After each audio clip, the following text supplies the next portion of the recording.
Kriya Babaji Namo.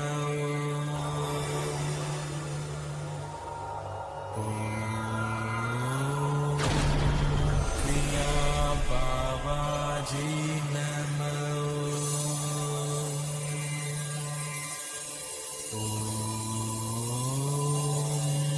Kriya Babaji Namo.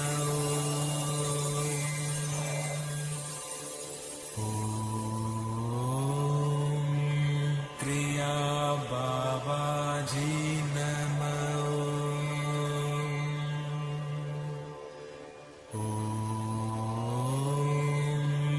Kriya Babaji Namo.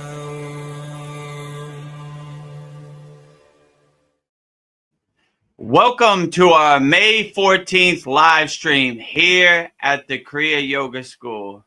We are lucky enough to be joined by Veronica today, but before we get into it, let's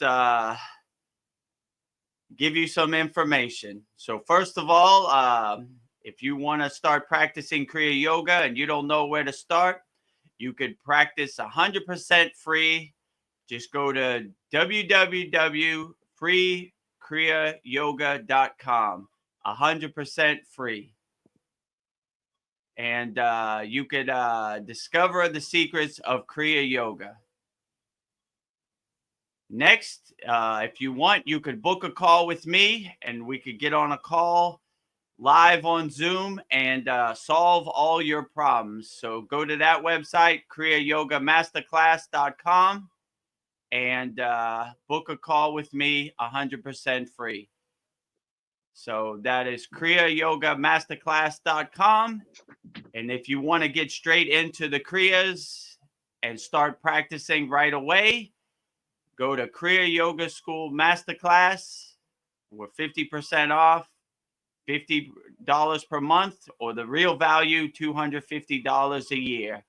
And you could get personalized coaching with me. We have a live class every Saturday, which is very profound. It usually goes 2 hours. And we have also weekly Satsang, and we have a very interactive community, and we have a lot of classes in the classroom, mudras, asanas, pranayamas, and everything is great.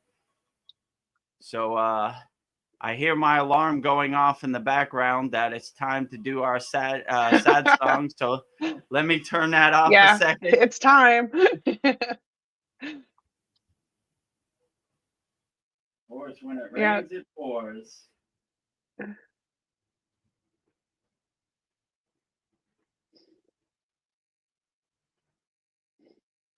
Okay. Okay. All right, back to it. So these things even happen to Vedagurudev too. So how you doing today, Veronica? Let's get into it. Yeah. Great to be back to our weekly Satsang. I wasn't here last week due to my work schedule. So I was touched. Everybody noticed my absence. It was that I wasn't here, so that touched me. So, but it's good to be back and I don't know, have our weekly conversations. I missed it. So I guess Paul said I'm your trusty sidekick. So I guess you're Batman and I'm Robin. So we're gonna I'm fill Baba those. G and you're Mata G. Yeah, that sounds better. So I guess we'll start filling those empty Kriya Yoga cups with the spirit of Kriya Yoga with our great conversations. So I'm great excited to have you back, Veronica. It just wasn't the same without you. A lot of getting up and seeing my stomach in the camera, answering comments. You did great. So, but I'm happy to be back. So yeah. Yeah, we're happy to have you back also. Thank you. Did you want to do the Porni Sudi and we'll get relaxed and then we'll just dive right in? Yeah, that's a good idea. Let's just do Porni Sudi and get relaxed, get our mind in a state of stillness and calmness, and then we could get into it. So Purnasudi, complete yogic breath, is the easy way to start your day and end your day. It really calms your mind and your body. So basically, have a straight spine. If you don't know how to straighten your spine, imagine a string on top of your head. Pull that string up, bring your shoulders back, chest expanded, and slowly and gently close your eyes. Inhale through both nostrils. Exhale through both nostrils.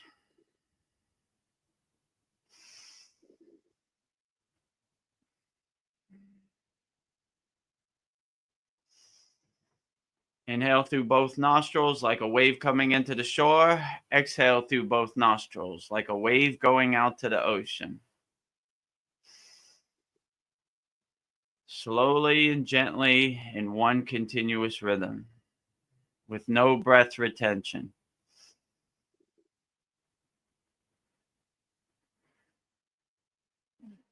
Breathe in the new fresh air through both nostrils. Breathe out the old stale air through both nostrils.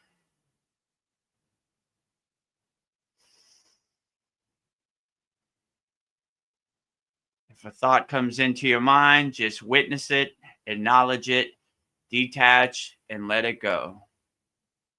Be aware of your breath. Be aware of your body.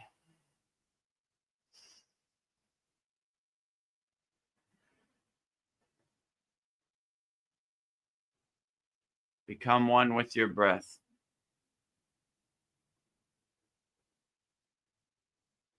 A few more breaths.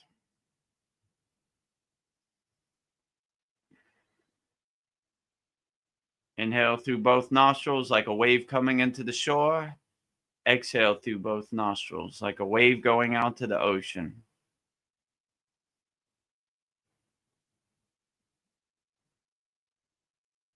When you focus your awareness on your breath, your distractions, your thoughts have no chance. If a thought comes into your mind, just witness it, acknowledge it, detach, and let it go. Be aware of your breath. Be aware of your body.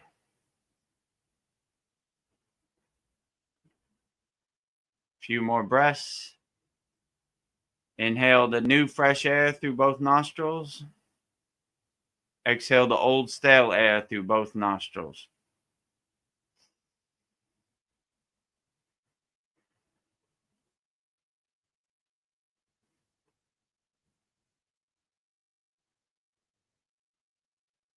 Be aware of your breath. Be aware of your body. When you're ready to finish, slowly and gently open your eyes. Come back to your surroundings. Contemplate how you feel inside you as you. This concludes our practice of Purnasudi, complete yogic breath.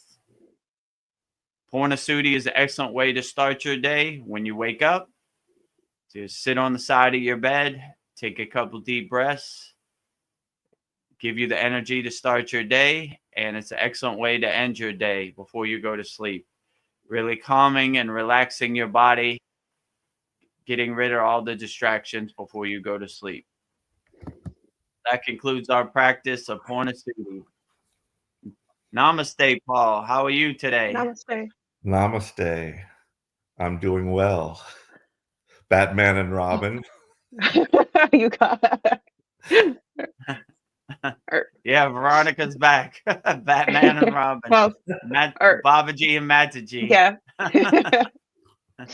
For the Kriya Yoga School, Babaji and Mataji. Sounds good. So something I've noticed that I've been doing, like during meditations, I don't even think about it, but it just crossed my mind. I'm like, my eyes are closed, but I'm just automatically like looking up with my eyes closed. So I noticed, I don't know, and I remember we've talked about that, but it was just something I just do automatically now. And like, I like to keep my solar panels up, but is there a difference up or down, or does it even matter? I don't know. It seems more powerful up, but in the yogic perspective, they would say keep your palms up, like you said, like your solar panels up, so you can absorb more of the prana in the atmosphere and the shakti, the energy. So same way a solar panel is getting energy from the sun, that is the same way your body would get nourishment from the prana in the air, in the atmosphere, and from nature. So that's why they would say keep it up. I mean, but you could just do the way that makes you feel the most comfortable, because that's probably the best thing to do. If you're in a comfortable, relaxed state, you're going to have a more dynamic meditation, a more profound meditation. So comfort and relaxation is probably the most important key in the beginning. And I would just say, if you just do it however you feel the most comfortable. You know, some Okay. people, they just keep getting in a relaxed state. Like the more you do it, the more it becomes natural. And it's the same thing with the eyes. Like in the beginning, it's a little bit strenuous to kind of always roll your eyes up and focus on your crown or focus on your third eye. But the more you do it, the more it becomes kind of natural. You know, like my guru used to say, not so serious, not so struggling. Like, don't try to overthink it. These things kind of naturally form and come into place. So just by making a sankalpa, an intention to focus your eyes upward and focus on your third eye or your crown, it'll gradually just happen naturally, and it'll be like second nature. So all these yogis, like you can see Babaji, they're always focusing Yeah. on their eyebrow chakra, their acna. So this happens over years of practice. They probably don't even know. They're just so used to doing it, and they get in that state so easily that it doesn't even, they don't even think about it. It just happens naturally, you know. Like the mantra japa is the same way. Like the more you say each mantra, it just naturally starts to become your soundtrack of your life in the background. It just, Yeah.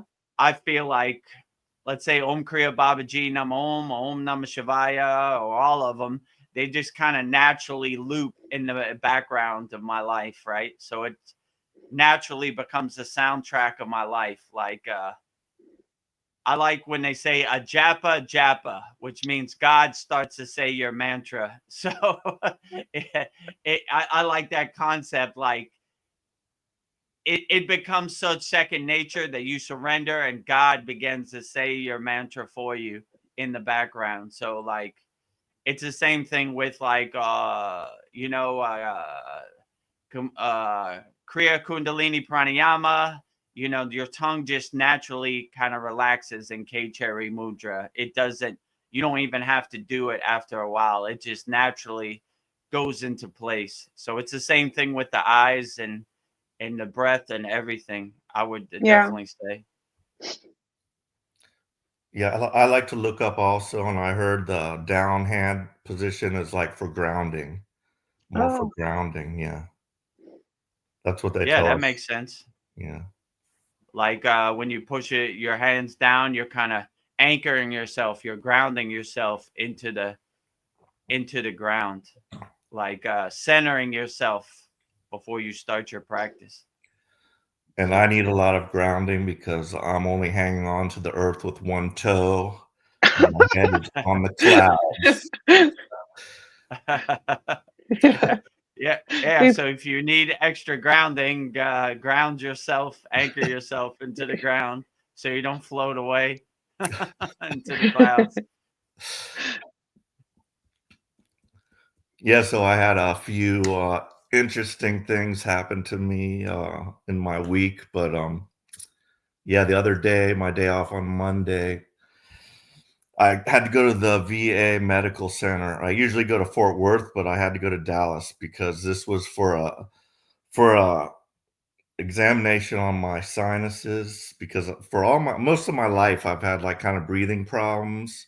Sometimes one nostril will be clear than the other, you know, like back and forth. And then at night, or if I have any allergies, it just gets really bad and totally plugged up, and I end up breathing through my mouth and stuff. So yeah, I got diagnosed with a deviated septum, which I oh, had already self-diagnosed myself. So, but that did confirm it. So I will need like a surgery It's just like a day surgery, but they do, put you unconscious. So I'm kind of scared about that, but like it'll be such a relief to like actually be able to breathe like I should be able to, after all these years. But yeah, so on the way home, and I was thinking to myself, I'm very scared of surgery and all that, but I was thinking to myself, if Veronica, your daughter, can do what she did, then that's my hero, and I'm gonna like remember that when I'm shaking in my shoes, right before surgery. But yeah. So Yeah, on I the would way say. home, Yeah, go ahead. as what happened to me last time when I went to Dallas, I got a blowout. I had just gotten new tires from the last blowout, and I don't know, I heard a pop, some kind of sound, and all of a sudden, low pressure warning comes on, and I'm on the highway. I'm like, oh shit, this sucks. But I was very close to an exit, and I knew right where I was, and I knew there was like a lot of little tire shops right there. So I was able to exit the highway, and I was hoping like I could make it there before the tire got all the way down, but I couldn't. So I was driving on the rim, and when you do that, you damage the tire. I was hoping to save it. Maybe it was just like they can pull out a nail and patch it. It'll be $5 or $10, but yeah, so the tire got totally damaged. And then unfortunately they didn't have it in stock, so I had to Uber myself home and then Uber myself back the next day. So that was more money, but I did handle it like a yogi, and I was just like, it didn't upset me as much as I knew it would have in the past. I just like accepted it. It sucks on my bank account, but I know that money will return to me. I'm abundant. That just cost me a little bit of time and an adventure. I got to talk to a cool cab driver, and he turned out to like be a musician, and he gave me his little card, and he said, I'm a musician here. Check the, go to my website and check this music out and stuff. And then on the way back, yet this morning, it was like a Christian guy, and he was playing like Christian music. And it was nice. I told him God bless you on the way out, and he was like, hey, amen, brother. He was another black guy, but yeah. So the good that come out of the bad, you know what I mean? Yeah. Nice. Well, like I say, every day is a test as a yogi. I'm no exception. Like in the beginning of this satsang, my alarm was going off, and stuff comes up. So you just gotta put your chest out and keep your chin up, and no matter what happens, say, all right, we'll overcome it. Peaks and valleys. Some days you have a good peak, and other days you have valleys, but you take it all with equanimity and see everything is equal. You can't have the good without the bad, or you can't have the bad without the good. So my zodiac sign is a Libra. So when the scales go up, they got to come down and balance out. When they go down, they got to come up. So to keep that kind of balance. Yeah. And also, with my daughter going to surgery, I told her, just go to your happy place. That's always what I like to do. Like anytime I have to go to the dentist or do anything, I just go to my happy place. So when I go to the dentist, I don't even take Novocaine. They were like, you want us to numb your mouth? I'm like, nope, because I just go to my happy place. And I told my daughter the same thing when she had her spinal surgery, that go to your happy place and just exist there and stay happy, right? Like no, there's no pain, there's no suffering in your happy place. So when you go there, just stay happy and don't let no pain or suffering or fear enter into your happy place. Just stay happy wherever your happy place is. If it's sipping on a coconut in Hawaii, or it's on the peak of Mount Everest, you are the creator of your happy place. So when you go to your happy place, nothing can bother you. So try to look at it as a good opportunity to cultivate, enhance your happy place. Anytime you go into surgery or you're going through any pain or suffering, just go to your happy place. Sounds like good advice.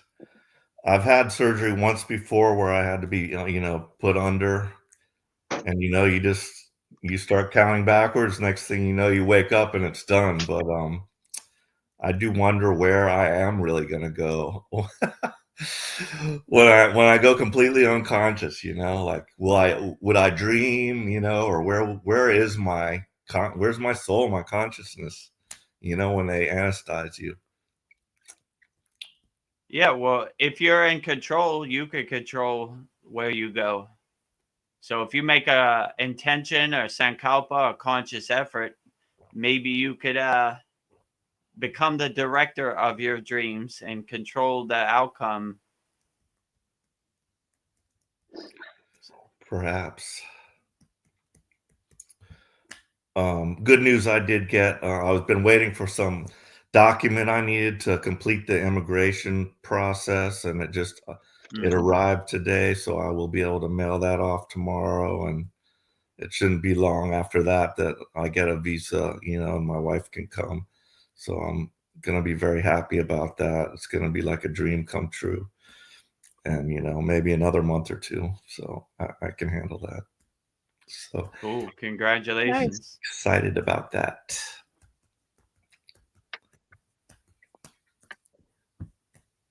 So when you're talking about going to your happy place, do you use your third eye, like visualize it, like looking up in your mind, like visualizing it? I don't know.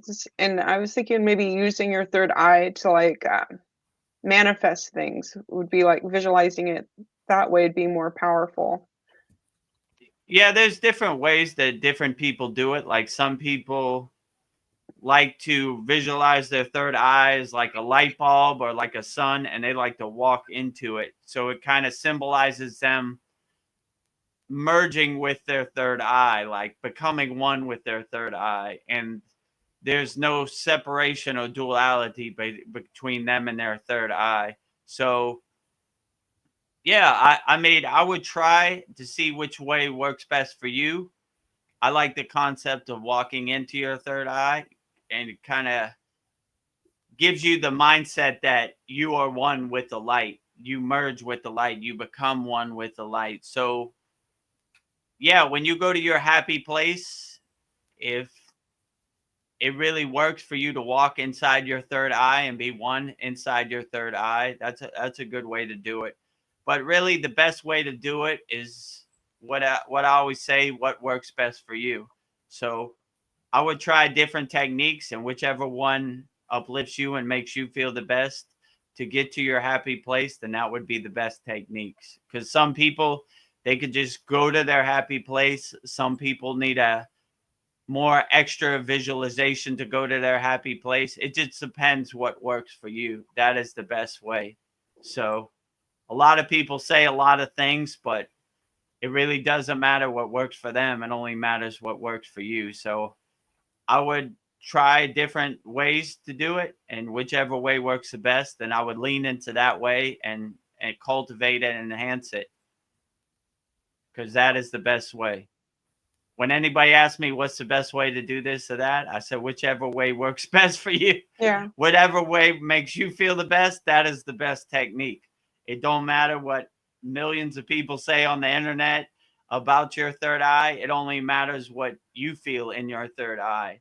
So whatever works best for you, that is the best technique for sure. I would definitely say. Yeah, I just saw a video of this guy. He was with this third eye, like to solve a problem, like visualizing all the problems.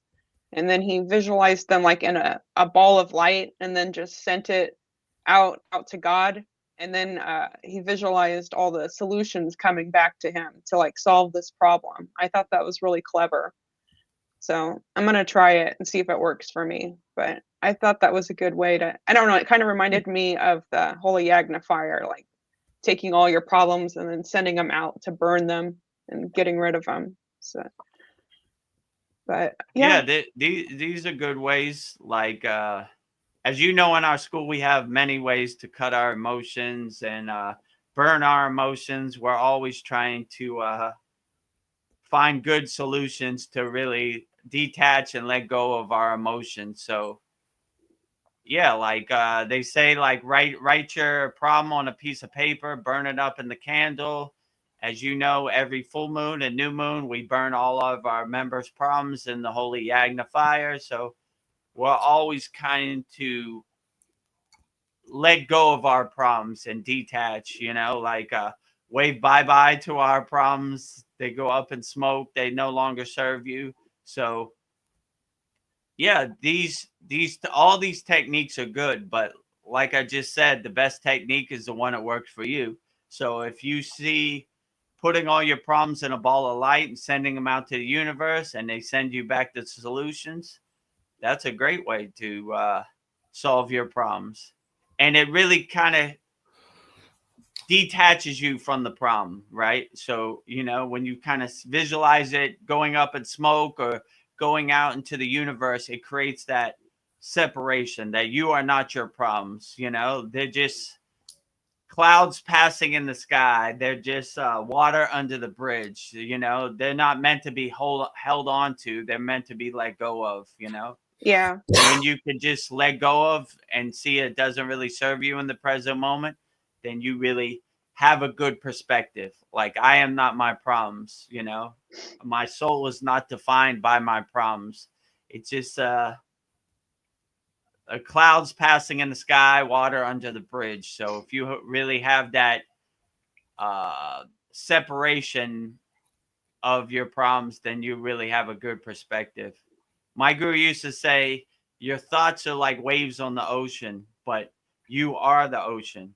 So underwater, you're unaffected by your thoughts. They're just waves on the surface. But when you become one with the ocean, you become the ocean of being, then these waves, you can't feel them. You can't even see them. So when you're underwater inside yourself as yourself, you're unaffected by the waves on the surface. yeah. A problem I was like thinking trying to solve is like my money problems, and I thought I solved it, and then I got a letter in the mail from California state tax from 2020 saying that I owe them $2,700. Oh my So God. I need to utilize this. But also, like when I'm like silent and I'm just like not freaking out, the solutions come to me too. That's something else. I find that like when I just get quiet, like what I'll figure out, the answer will come to me too. But yeah, it's always. I think I had it solved, and then this came out of nowhere, like threw a wrench Yeah, in my plan. that reminds me of the story. Like I said, when I went to the Himalayan mountains, I was like, whoo, that was a tall mountain to climb. I was like, we made it, Baba. And he like looked at me and the other yogis looked at me. They were like 20 kilometers that Yeah, way, like, oh, you think you solved your problems? Well, we got a lot more problems to come. yeah, and it put it in perspective, like peaks and valleys. That's what he always said. Peaks and valleys, yeah, Vedagurudev. Go up one mountain, go down another mountain. Your car's running smooth. Tomorrow your nope, car has a flat tire. All yeah, right. Well, keep going, keep your perspective. And you really begin to see the only thing you could really control is how you react to these things. So if you react in like equanimity, like, all right, these things happen. Tires don't last forever. Like when you go up the Himalayan mountains, you go up, you go down. There's millions of rocks, there's winds. It's all part of it. So if you more enjoy it as an adventure, like, oh, look at this, interesting. Today I got a flat tire. Well, we're gonna have a adventure. How am I going to solve this problem? How am I going to overcome this problem? Then you really have different perspective, and it doesn't affect you, but it's a war zone out there. California state tax is coming. They Yeah. need their money. They're going bankrupt. If that was So- 5 years ago, and I gotta find the records from this. Good God. Yeah, and they have no compassion. Like, can't you let it slide? It was 5 years ago. I don't even remember what I ate for dinner yesterday, let alone what I did 5 years ago. Like, come on now, you know. Yeah. If you want the money, you should have asked for it 5 years ago, not 5 years later. Yeah. You know. So I have to use my yoga superpowers, like Paul says. Like, Yeah. yeah, definitely put your yoga superpowers into play. I'm like, Yeah, taxes. That's the only sure thing in life. Death and taxes. That's what my mother used to say. There's always Yeah, death and taxes. keep me in prison with this debt society. Like, I want out. Yeah, they definitely want to keep you in that that loop that you know, it's hard to get ahead these days. Let's say it like that. Like, you know, like it's Yeah. really hard. They always got some hidden cost or something to hold you down. So yeah. Yeah. I don't know. Just trying to figure out what, you know, what I can do, if I can get it forgiven, or set up a payment plan and they get a slow drip, or if I claim bankruptcy. I just need to figure out all my options. I yeah. I want to get for me personally, I start building up credit card debt. That's what the natural next thing happen. You'll have to charge it, and then you'll have to make minimum payment, and then you'll pay like a huge interest, fee. That's true. And then you just have to chip away at that credit card. You know what I mean? But yeah, another funny story that happened to me. I gotta really laugh at this, but I'm kind of like a supplement junkie, you know. So like while I'm watching all my like secret reports from, on Rumble and stuff, they're always touting these new supplements. And so I heard of this one called methylene blue. Has anybody heard of it? I think I Mariana. heard you mention it. Well, yeah, Mariana, I think said something too. But anyway, I decided I'm gonna try the methylene blue, but I got it, and I read the bottle, but it really didn't tell how much or what, how to do it. And it had like a little card in there that said stop, like it wanted you to go to that, web address and find out the information about how to dose it or whatever. But just being like a normal man, I just like, it's just like my other ones, just like take a dropper full and like just under my tongue, just one squeeze and that should do it. So I did that, and I was fine. But like maybe like 5 minutes later, like before I left to go to yoga, I went into the bathroom and I looked at myself. My whole mouth was like my teeth, my tongue, all my lips were completely blue. Oh my God. Because it actually is blue, and that's why they call it methylene blue. But I was thinking, well, that's just the name of it. I mean, or it might be like a light blue, but this was like a blue dye. And so, like, I was just imagining, like, what if I had showed up to yoga without checking myself first? And I had to brush my teeth like 5 times just to get it somewhat good. But anyway, you're supposed to mix it with water. You're helping people out there with this. But it's supposed to give you like energize your mitochondria or something like that. And I did feel kind of like I got like an energy boost from it. So I don't know, but definitely don't take it straight. Yeah, I don't want blue teeth. Hi, everyone. Namaste. Namaste. Stay. Happy to see you guys. Happy to see you too. Yeah.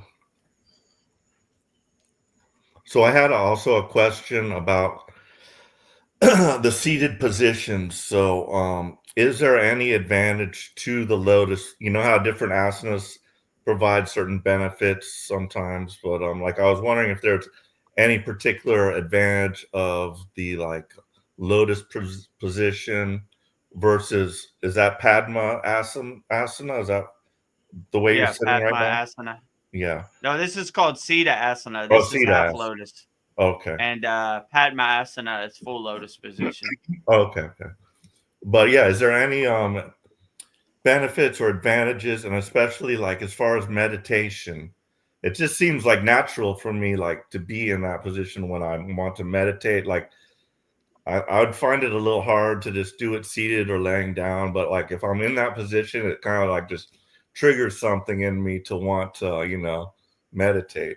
Because it's just like a very natural position in a sense, but that's how I like to sit, but I did notice like when I'm in lotus position, if I force my leg up there, it feels very stable, like because it's those feet are like pushing down on my knees, and it's like I'm like rock solid to the ground. You're But right, Kyle. You're definitely right about that. Oh, you're in lotus position. nice. So your take any advantages, or especially for meditation and everything like that? Yeah, I would say the full lotus position, Padma Asana, it kind of locks your spine in straight. So your spine is kind of locked in. Like you said, when your legs are up on your thighs, it kind of, you can't really hunch over. It kind of locks your spine straight. So no matter what you do, whether you go to the right or the left or the front or the back, you're always kind of locked in straight. So it kind of naturally straightens your spine where you can't slouch or you can't really lean over. So that's what I would say is probably the main benefit of it.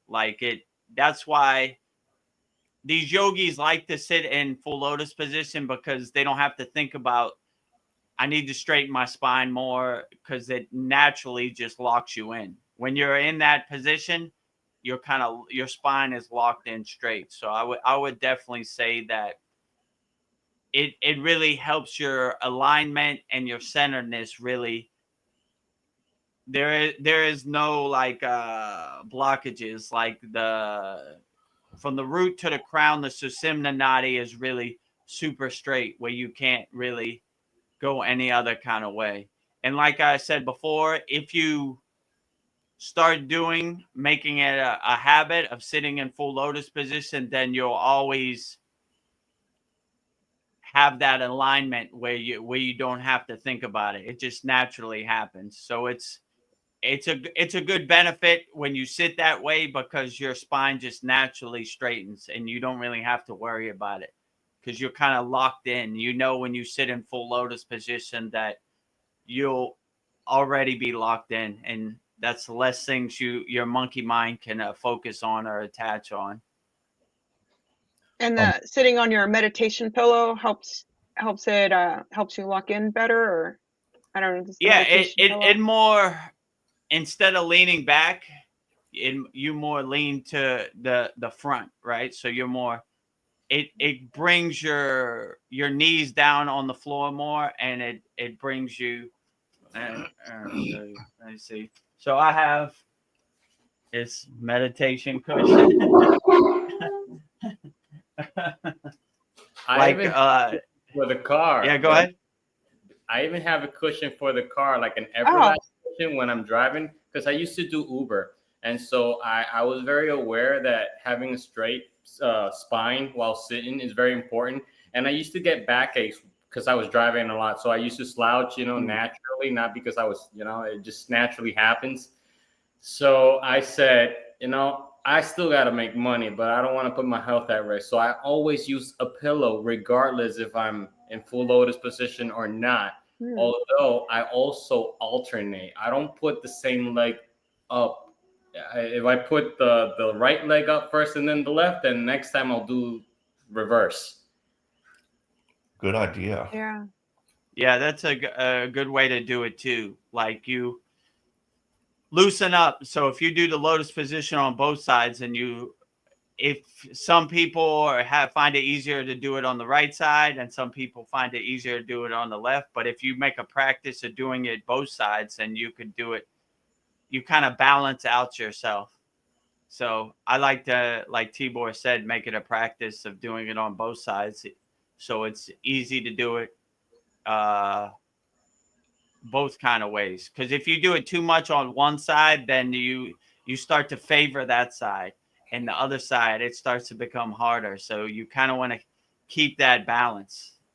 When you mention about locking in position, you do lock in naturally. I mean, it's effortless. Yeah. Once they're on top, like Kyle said, it naturally pushes down on the knees towards the ground. If you're on a pillow or on a cushion or on memory foam, even better, because you get the vibration, like the law of Isaac Newton, every action has a reaction. So when we're pushing down, whatever we're sitting on is pushing up. So because we're locked in and we can't move, whatever that means, we're locked in. Our natural movement would be our breathing and our blood flow. And because of that, even if we're locked in position, we're still moving by breathing. We're still moving by our natural heartbeat and blood flow. So alternating enhances the movement of our inner blood flow, energy, chakras, breathing. Everything is the same thing. Susemna Nadi, root chakra, top chakra. It's always on a loop. It's like the circle of life, constantly operating, even if we're not practicing our asanas. Even if we're on our day-to-day routine, it's always operating, regardless of we're conscious of it or not. The way I used to practice this before starting Kriya Yoga, and then noticing that was practicing Kriya Yoga even before hearing about it, was what I'm about to explain. You do this by breathing and thinking consciously all the time. There's no other thing. Asanas are just like extra practice, but the main 24-hour practice is thinking consciously, breathing consciously, acting consciously with awareness and loving awareness, or union with the divine. But that's a 24/7 practice by our thoughts and our breathing, which also affect our blood flow, because there have been studies about water and rice, and you talk good to one, you talk bad to the other, and you just ignore the other one. And the one you talk good to, it starts emitting like a perfume like smell, but the other two start to like rot and deteriorate like normal. And so the same analogy or experiment, if you will, applies to our blood and our thoughts. Whatever we carry in our aura day to day is how our blood or our water is contaminated with our own thoughts or our own energy, our own aura. That's our energy that we carry 24/7, our thoughts. And that affects our breathing, and that affects our blood flow. That is all. Yeah. No, thank you for that, T-Boy. That was profound. Yeah, I would definitely agree. Like when you integrate these practices of Kriya Yoga in your daily life, your life becomes Kriya Yoga. So like Tibor said, when you breathe consciously, when you think consciously, and you live consciously, then your whole life becomes like a walking kind of temple. I posted a Babaji quote yesterday. It was like, keep your mind clean and your temple fit. It was something like that. So like your body becomes like a walking temple, and you always want to keep it clean, and you always want to do everything consciously, and you want to be aware of the distractions out there but not attached to them. So if you could make your whole life like a living meditation, then it becomes, everything you do becomes mindful, and you just guide through life with this mindfulness, which is a very beautiful and profound thing. So you're less affected by anything, you're less attached to anything, and you just kind of float through life like, oh, that was interesting. Look what happened today, but I'm not really attached to it. I'm not going to get upset about it. It just, these things kind of happen in a daily basis. So keep moving on. Yeah. That reminds me of that we're being the light we're supposed to be around darkness. And it also reminds Sure. me of the story about the little soul and the sun, which I've already known, but it was read to me a few days ago again. Nice. Practice Being's back. He says, God is our only security. Faith is knowing that we'll always get what we need when we need it. We're living and breathing right now, being the best we can in this moment, which is all there is. Well put, Practice Being. Yeah, I would agree with you. If you put your ultimate goal, your main focus on God, and seeing God in everything you do and everywhere, like God is in everything and everywhere, then, like I said in the last Satsang, you can't hurt anything because you see it as a projection or a mirror of yourself. You see yourself in a tree.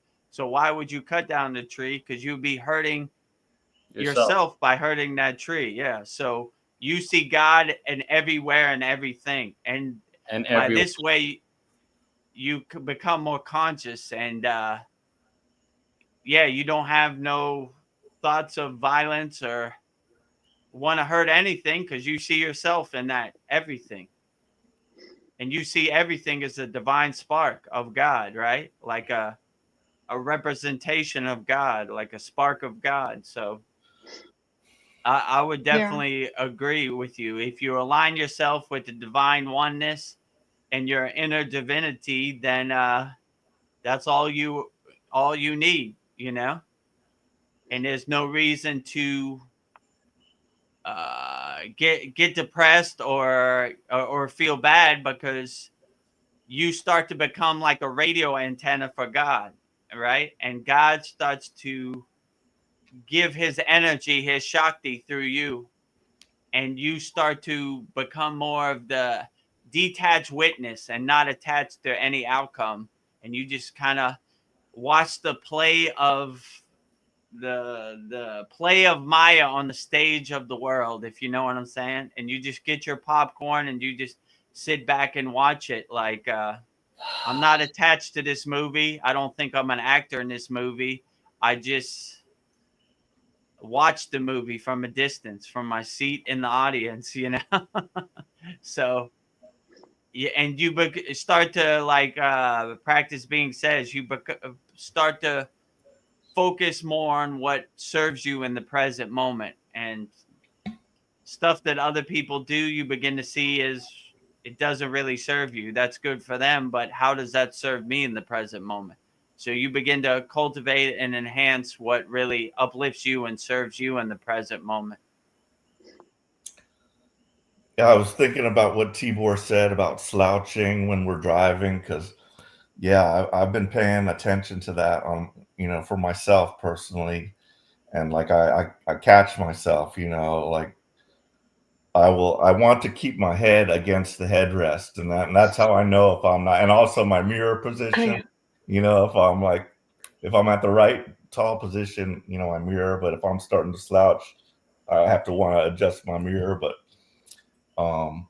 yeah, so I'm trying to maintain that, and I'm just realizing how difficult it is just to maintain your focus on some simple things like maintaining a straight posture and the breathing. Like I constantly just let my automatic breathing take over, shallow, automatic breathing, and like instead of just like a nice steady and deep breaths to calm me.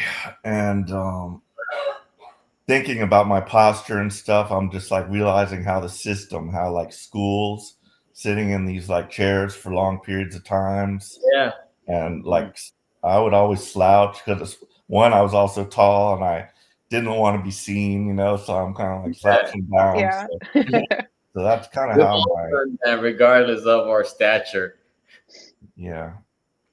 But yeah, it's just interesting what and when I'm focusing on my breath, my monkey mind can't wander around as it likes to, you know. Yeah. And that's an Yeah. effort. That's Yeah. actually Go ahead.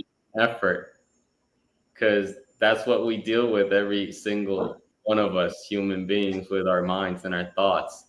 And that's the effort right there. Controlling, or domesticating the monkey mind like a pet. Yeah. That's a good way to put it. Yeah. Taming the Domesticate. wild monkey, right? Because if we Yeah. could do that with regular monkeys, heck, they would ask for tips if you tell them and teach them to. So why not our monkey mind too? Yeah, absolutely. Yeah, I agree with you, Paul. Like before I got on the path to Kriya yoga, I used to DJ, right? And all I would do was hunch over and touch the turntables or the CD players. So when I got into Kriya yoga, that was hard for me because my back was permanently curved from all those years of DJing. But it's possible. You just kind of got to make a conscious effort to, like I said, imagine a string on top of your head, pull that string up, bring your shoulders back, chest expanded. You just kind of, that's why I like the lotus position, because it it helps me from not getting back into those bad habits or slunching over, right? Because it's hard to hunch over when you're in the lotus position. So it kind of keeps you more locked in and more focused. And like my meditation cushion, it brings your more knees down instead of more knees up, So I'll take it out. Like you see, like Oh yeah. without I would sit like more like that, Like I mean it's still, but it brings your more it brings the focus more down on your knees, so you could sit. That's why I like it. And it looks good for the kids at home. Yeah. It's a good, Makes you look it's cool. a good, it makes me look cool. It's a cool presentation, right? Well, I know I hunch like when I'm driving in heavy traffic because I'm just like incoming traffic's coming this way and I'm watching all the crazy cars. So I feel like I'm more in Yeah. control if I'm hunching. But Yeah, your head is on a swivel yeah. because it's a war zone out there, especially traffic, right? Which way they're coming, where they at, Yeah, it's like a defense mechanism. But if I'm on a country road, I can sit straight and just be like smooth Yeah, nothing to driving. worry about. You know what Yeah. Kyle said about adjusting the mirror, but we do that regularly when we're sitting up straight. But then he said he adjusted it because he's slouching. Then don't Yeah. adjust when you're slouching, because that way you need to go back to the straight position to look back. Right. Yeah. I was kind of mean that alerts me when I think I need to adjust the mirror. That alerts me to that I'm doing the habits slouching. Like, But even if we think we're not doing it right because we're still, slouching, and we still need to consciously move that, we can consider that oscillations.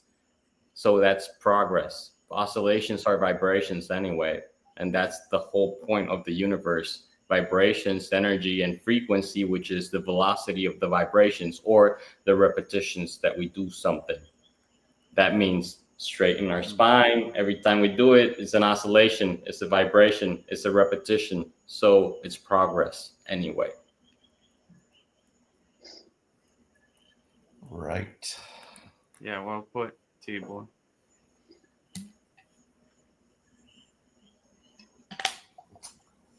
Well, this might trigger some people, but I believe in God, just not religion. But I was thinking, what if religion didn't exist? What do you think the world would be better or worse off? I think we're creative enough, we'd still make something up. Yeah. Yeah, our monkey mind has to try to make a logical sense out Yeah. of what can't be explained. I always like in yoga when they say God defined as a God can find. So I always don't try to make sense of God because, like I said before, like in a satsang, it's above my pay grade. It's beyond my comprehension. I, I have no clue what the source or God is doing right now, and it's probably beyond my comprehension anyway. But I would say, in my perception, that on a higher astral plane, there are no religions, let's say. It's more of a universal, harmonious kind of energy. I would say, like, how would my guru say this? He used to say, it doesn't matter what name you call God, it only matters how the energy uplifts you and makes you feel. So, like, my football team is better than your football team, and your football team is not the real football team, and all this, it gets into that Yeah. dogma kind of judgment. But if you kind of love everybody for their inner energy and their divine glow and their soul energy, then you can never go wrong. When we were in the Himalayan mountains, my guru always said, like, if you're carrying divine energy, you are our brother. I don't care what spiritual tradition you come from. So when we were walking up the Himalayan mountains, we walked with everybody. We walked with lamas, we walked with sadhus, we walked with the gauris, we walked with yogis, we walked with swamis, we walked with Buddhists, we walked with everybody, right? You Yetis, have good energy, you're our brother. So let's walk. and you walked with Yetis as well, correct? If they had good energy. Yeah, Yetis. if a Himalayan abominable snowman had divine Yeah. energy, he was our brother too. Didn't matter how tall he was or how hairy he was or big. You have good energy. You are our brother. Come into our tent for some tea. My cave is your cave. So that's how we and other spiritual traditions looked at it that way too. So, like, they were like, yeah, I like your energy. I don't know where you're going, but let's just walk. Yeah. And if you go to Lake Shrine SRF in Pacific Palisades, California, they have shrines for every spiritual tradition. They respect them all, you know? It doesn't matter what name you give to God, long as it all goes to the same place anyway. So, tomato, tomato. But when you separate that, divide and conquer, my God is better than your God, and we're the chosen people, and you're not the chosen people. And let me Heretics. tell you a story. Yeah. Yeah. Heretics. Yeah, heretics. So, that then you start getting into that judgment, lower state. I'm better than you, and you're lesser than me. And so I we don't really need that. We only need uplifting energy, not judging energy. Yeah. So whatever spiritual tradition you believe in, it's perfectly fine. To do whichever one works the best for you. That's what I would say. I personally follow the supreme science of Kriya yoga and Babaji, but if that doesn't resonate with you, it's perfectly fine. Just do what uplifts you and makes you feel the best. So I would say that's not a one size fits all. It's your perception of God is the best perception of God. And whatever name you give God, I would say that's the best. And so I would say don't let other people's God become your God. You figure out what God makes you feel the best and uplifts you the best. And that is the best perception of God, so, don't let other people's stories of God become your stories of God. If you resonate with those stories, then that's perfectly great. Then that's the best story. But if it doesn't, resonate with you, then find the story of God or the perception or the energy of God that really works for you. That would be the best God there is, I would say. Yeah. Yeah. And my mind always thinks comically. So while you were talking, I was thinking it's all double S or SS. And by that, I mean it's all the same shit. Yeah, All the same shit. true. all the sa- all the same shit. Yeah. Yeah, basically, I wear white clothes and you wear orange clothes. I mean, what's the Yeah, difference? exactly. We're all it's a different color, same clothes. Yeah.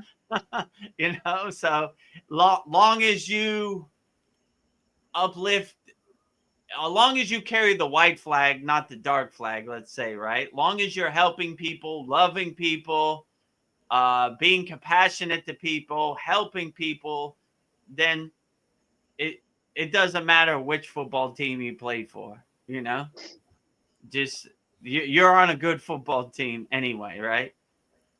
And long as we're uplifting people and helping people, then that's all that really matters. Yeah, I like what you said. You'd walk with people from all different faiths. So I was like, if I like your energy, we might be totally different, but I don't know. It's okay if we're different, but I like your energy, so we're still this. We're kind of the same, but I like, yeah. I don't know, be open to everybody. So love And everybody. when you open your mind, you really see they're like you too. They're Yeah, just on a different path, but all paths lead to the same mountaintop. So yeah, so you begin to recognize them as your brother, and they begin to recognize you as their brother, and your food became their food, and it was just a big love fest. yeah. Sharing. Hey, you eat this, you eat this, all right, you were sharing. What techniques do you know in Buddhism? We do like this. Okay, cool, we do like this. And our Kriya Yoga Sadhana is basically a collection of my guru's techniques that he learned from all over India. And my guru basically, he wrote a book called Kailash in Search of Self, where he walked around India for, I think it was more than 2 years, and he met all spiritual beings. And they had good techniques, and we would, around the Yagna campfire, we would just share techniques like, all right, show us how you breathe. Okay, this is how we breathe. Oh, I like that. I'm gonna add that into my sadhana. Or, oh, I like what you did. That was great. So it was more of, you're on the same frequency as me, so we're able to communicate, better, right? That in yoga they say we only talk to people that can hear what we're saying. So when you're on the same frequency as them, when you're in the same divine path as them, or the same search for inner divinity as them, then you'd be surprised they open up like a book. Yeah. Yeah, I've got a So question. Okay. yeah, go ahead, Paul. So you're talking about brothers. So I'm thinking that, not in the not too distant future, we're going to meet our star brothers. And I want to ask you if you think humankind is like ready for that type of interaction, or do you think there'll be like a meltdown, like suicides and kind of like what happened during the War of the Worlds broadcast back in the 30s, where they freaked a bunch of people out. They had a radio broadcast and saying like aliens were invading, and people didn't know it was like just a show. I don't know if you heard about that, but so do you think what do you think will happen when that time comes? Well, I can't really say for other people, but I could say me. I have the perception when I do my sadhana, I open my door, because my guru used to say, if God comes to your door, don't leave him outside in the cold and rain, let him in. So it's the same thing for me. Like, long as you're carrying good energy and you made me no harm, I don't care if you're blue, purple, green, whatever. Come on in. Let's have some tea. Like I'm open to it. Now, other people, that's a different story. I really can't say. Like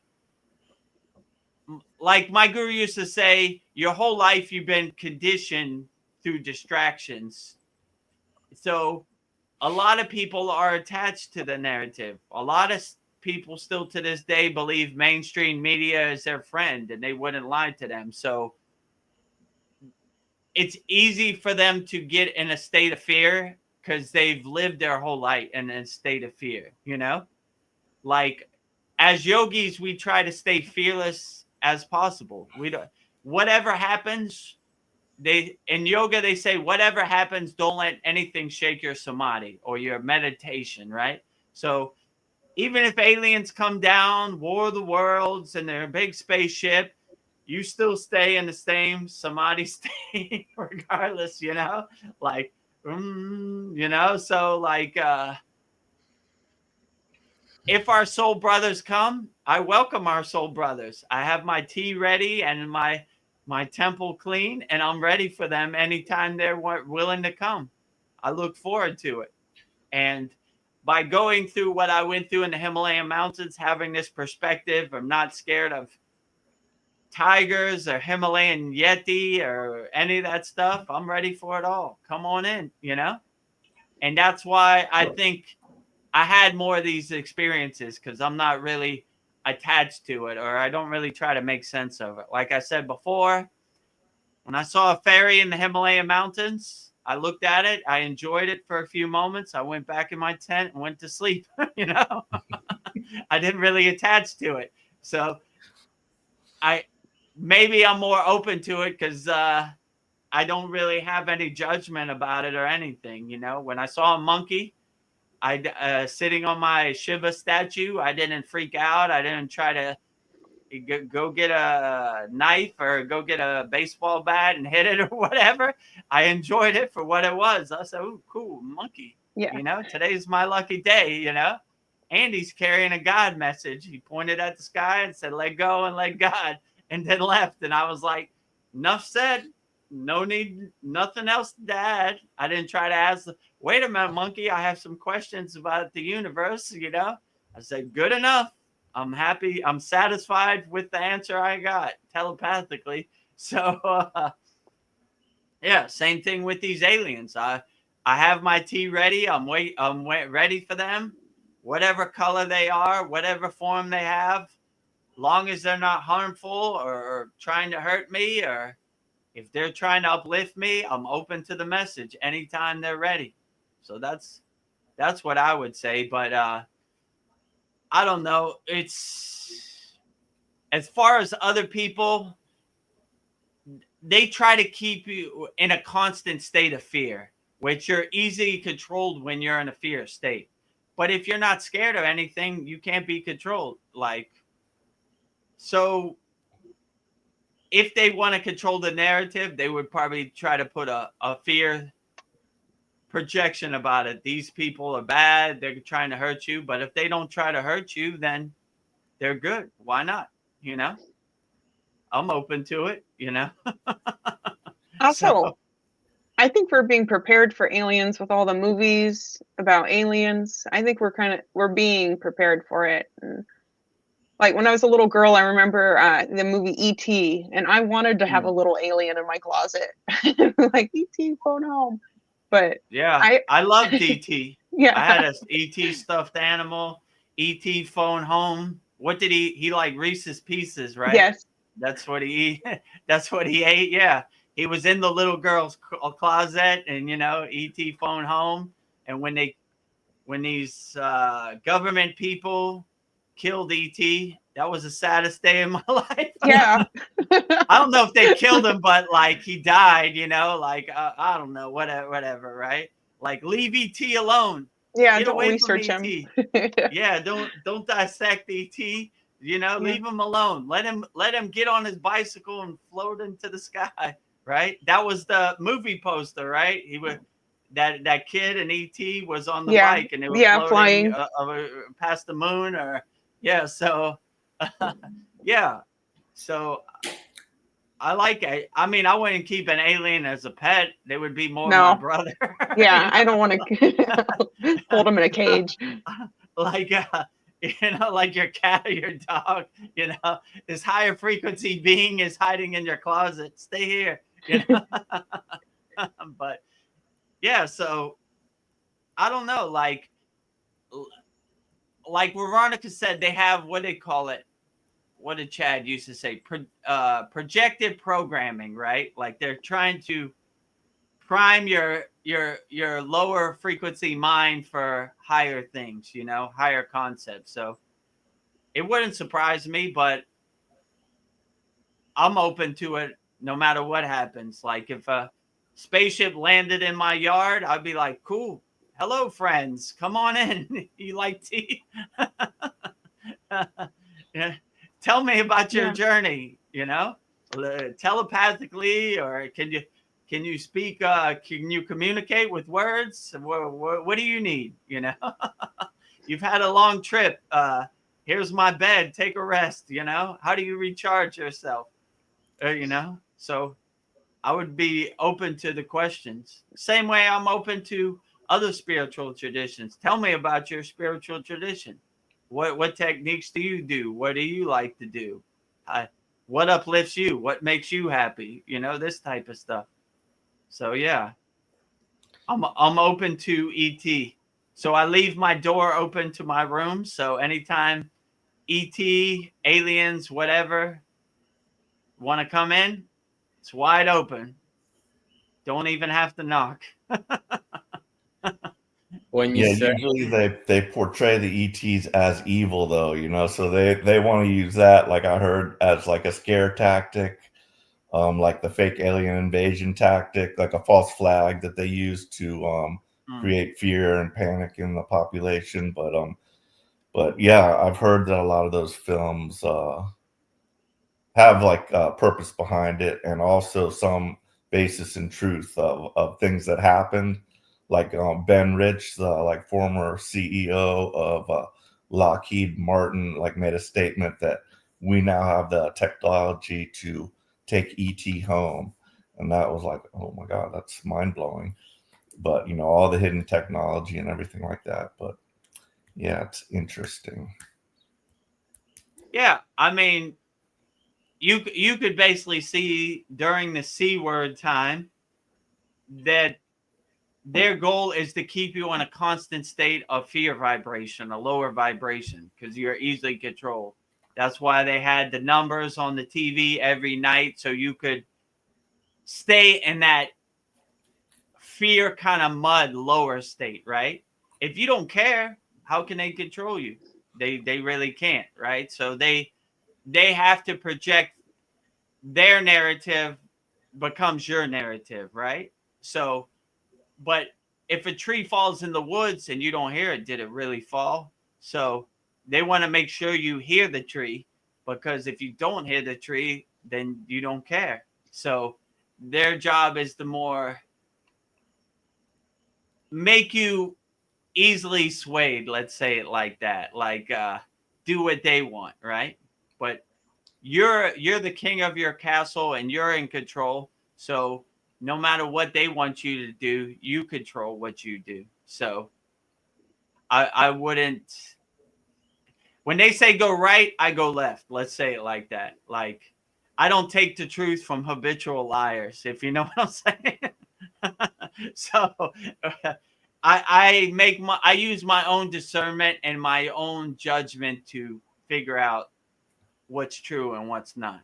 So if they tell me these aliens are bad, I want to find out for myself. And what's the worst thing that could happen? They could destroy my physical body and give me the lightning path to ascend. So, like, thank you. Thank you. Now I'm taking the golden flight. Vedagurudev, why are you here so soon? Well, this I got alien probed. shot me with his laser. Oh no. Yeah, here I am. Coming home. You said Vedagurudev, God is everywhere and in everything, and I added in everyone. Right. And I was also thinking how number 3 is included as a representation of divine Trinity, maybe Father, Son, and Holy Spirit, but also in everything, everywhere, and everyone. There's also a 3 there, True. representing every single thing, biological and non-biological, air and rocks and water and spirit also included, because father and son in a way are physical things. There's a father biologically, there's a son biologically, but the Holy Spirit is an abstract thing that science has failed to measure. And so that's faith. Holy Spirit also, things that can't be explained. Father and son, we could explain it by our own logic, because we can't still explain how we are made human beings, other than we have sex and we're born. But how did we became a human being first? We were parasites, microscopic. Yeah. But in a way, also, maybe the hardest teaching in Jesus' New Testament may be, because God is in everything, everywhere, and everyone. Love and pray for your enemies. Love and pray for those who hurt you, because we're all from the same source as Vedagurudev, and it's all double S, as I stated earlier. It doesn't matter if it's Krishna or is it Vishnu or is it Buddha or Jesus and God overall. Allah, Jehovah. Yeah, I would agree with you. If you see God and everywhere and everything, then that means my bad. Also in aliens, extraterrestrial. Yeah. God is in aliens. That God is the aliens, because he's everywhere, everything, and everyone, even if we're not familiar with it. Yeah, that's what I was gonna just say. Like, if you see God and everywhere and everything, then these aliens are a representation of the divine spark also. True. If they have a different form or not, it doesn't matter. As long as they are peaceful and higher consciousness, then they are our brother, and they are. Yes, free will is a universal law for every single being, humans and aliens, because some aliens are good, some aliens are bad. Most humans are bad, most humans are good. Heck, do I even know what I'm saying? I don't know, Freud. Tell me. Yeah, I would definitely agree, right? Like, I would say, if you meet an alien, or there is what they call it, disclosure, it comes out that there are aliens. So long as they're representations of God. I mean, if you could travel through the universe, you probably reach a state of higher consciousness where you're beyond, hopefully, the lower frequency harming, fighting people, and hopefully you just want to live in peace and harmony, and that would be great. So I would definitely say, but if you that's I why would definitely. Yeah, my bad. I'm Yeah, go constantly ahead. interrupting your flow of words. No, it's okay. Go ahead, Timo. Because in Kriya Yoga, Babaji's like the ultimate goal. Like, he achieved union with the divine, did not see death. And Veronica said a few Satsangs ago that how that reminded her of the movie Lucy with Scarlett Johansson, where she achieved so much knowledge, wisdom, I don't know, however you want to call it, that she disintegrated and became everything. Just like Babaji is also everywhere and everything and everyone. And she communicated with Morgan Freeman saying, like, bitch, I'm everywhere. I'm even in you. Yeah, so like Scarlett Johansson reached that higher state. If you reach that higher state and you see yourself everywhere and everything, you see yourself as a tree, you see yourself as the alien, you see yourself as a mirror reflection in everything and everywhere, then In how that could sense, you harm anything? the word fractals, which is very used in spiritualism and mediumship, and ways to explain spiritual things, and visions of the future, or manifestations, or however you want to call it, receptors. They use the word fractals as like multidimensional possibilities. And so fractals also implies mirror-like experiences.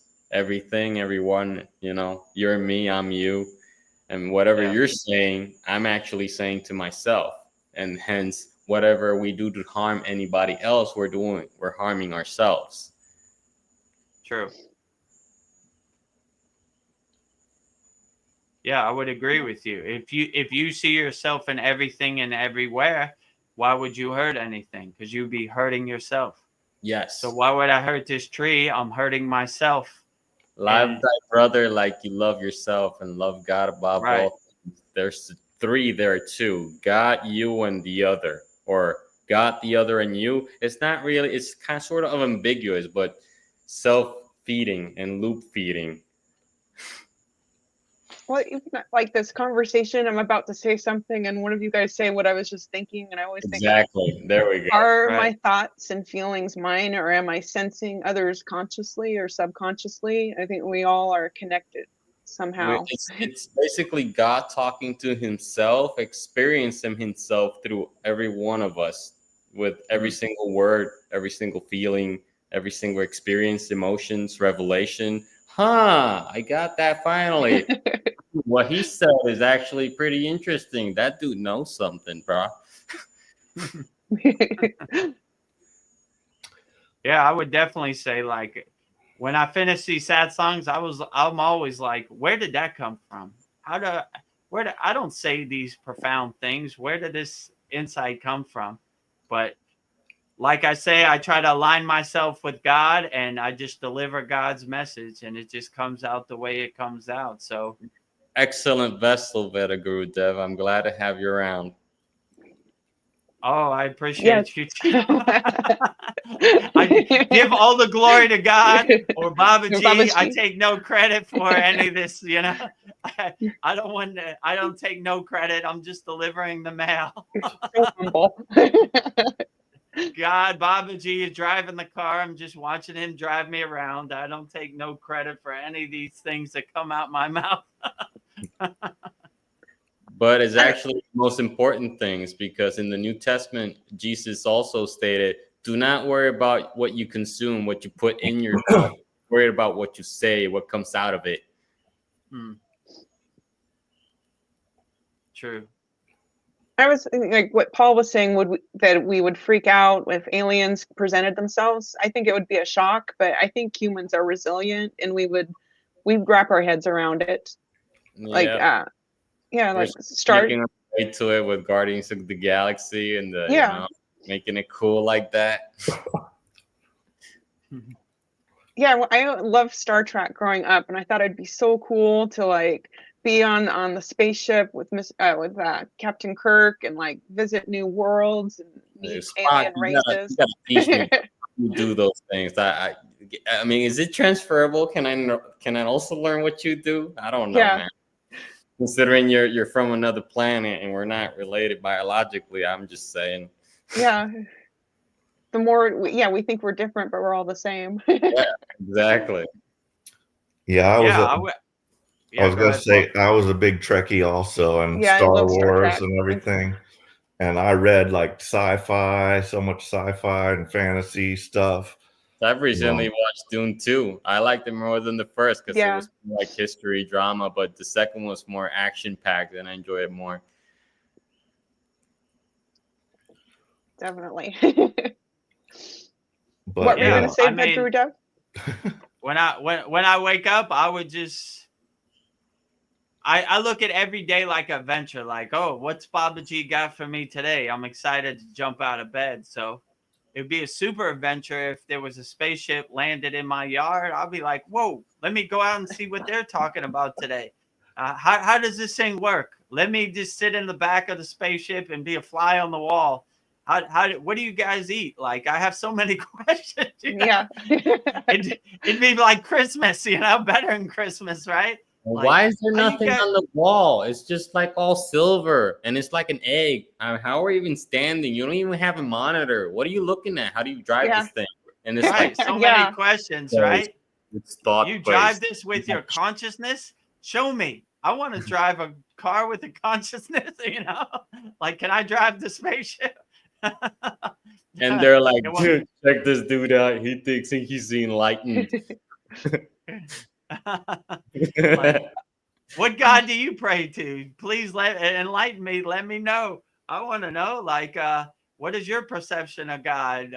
How do you perceive divinity? Like, so many questions. I mean, yeah, it's like Christmas, right? Practice being, he has a good comment. I agree with practice being. Practice being says Vedagurudev is a great listener, always letting others speak first. Yes, thank you. Oh, I don't know. I'm just trying my best, like the reason I created the Satsang, because I wanted to listen to what our members had to say more than I mean, I talk enough like on the Saturday class and, so I enjoy the conversation, and I have an open mind, and I like to listen to people, and I like to contemplate on on their comments and on their what they say. So I always try to keep an open mind. So before, when I started this Kriya Yoga School, I had a partner named Chad, and he posts a lot of these thought-provoking videos, about aliens, about consciousness, about all kinds of stuff, conspiracy, they would say, but I think maybe true, So I always try to keep an open mind, like, interesting. There's a sun over here, and there's a sun over here. Two suns. Woo.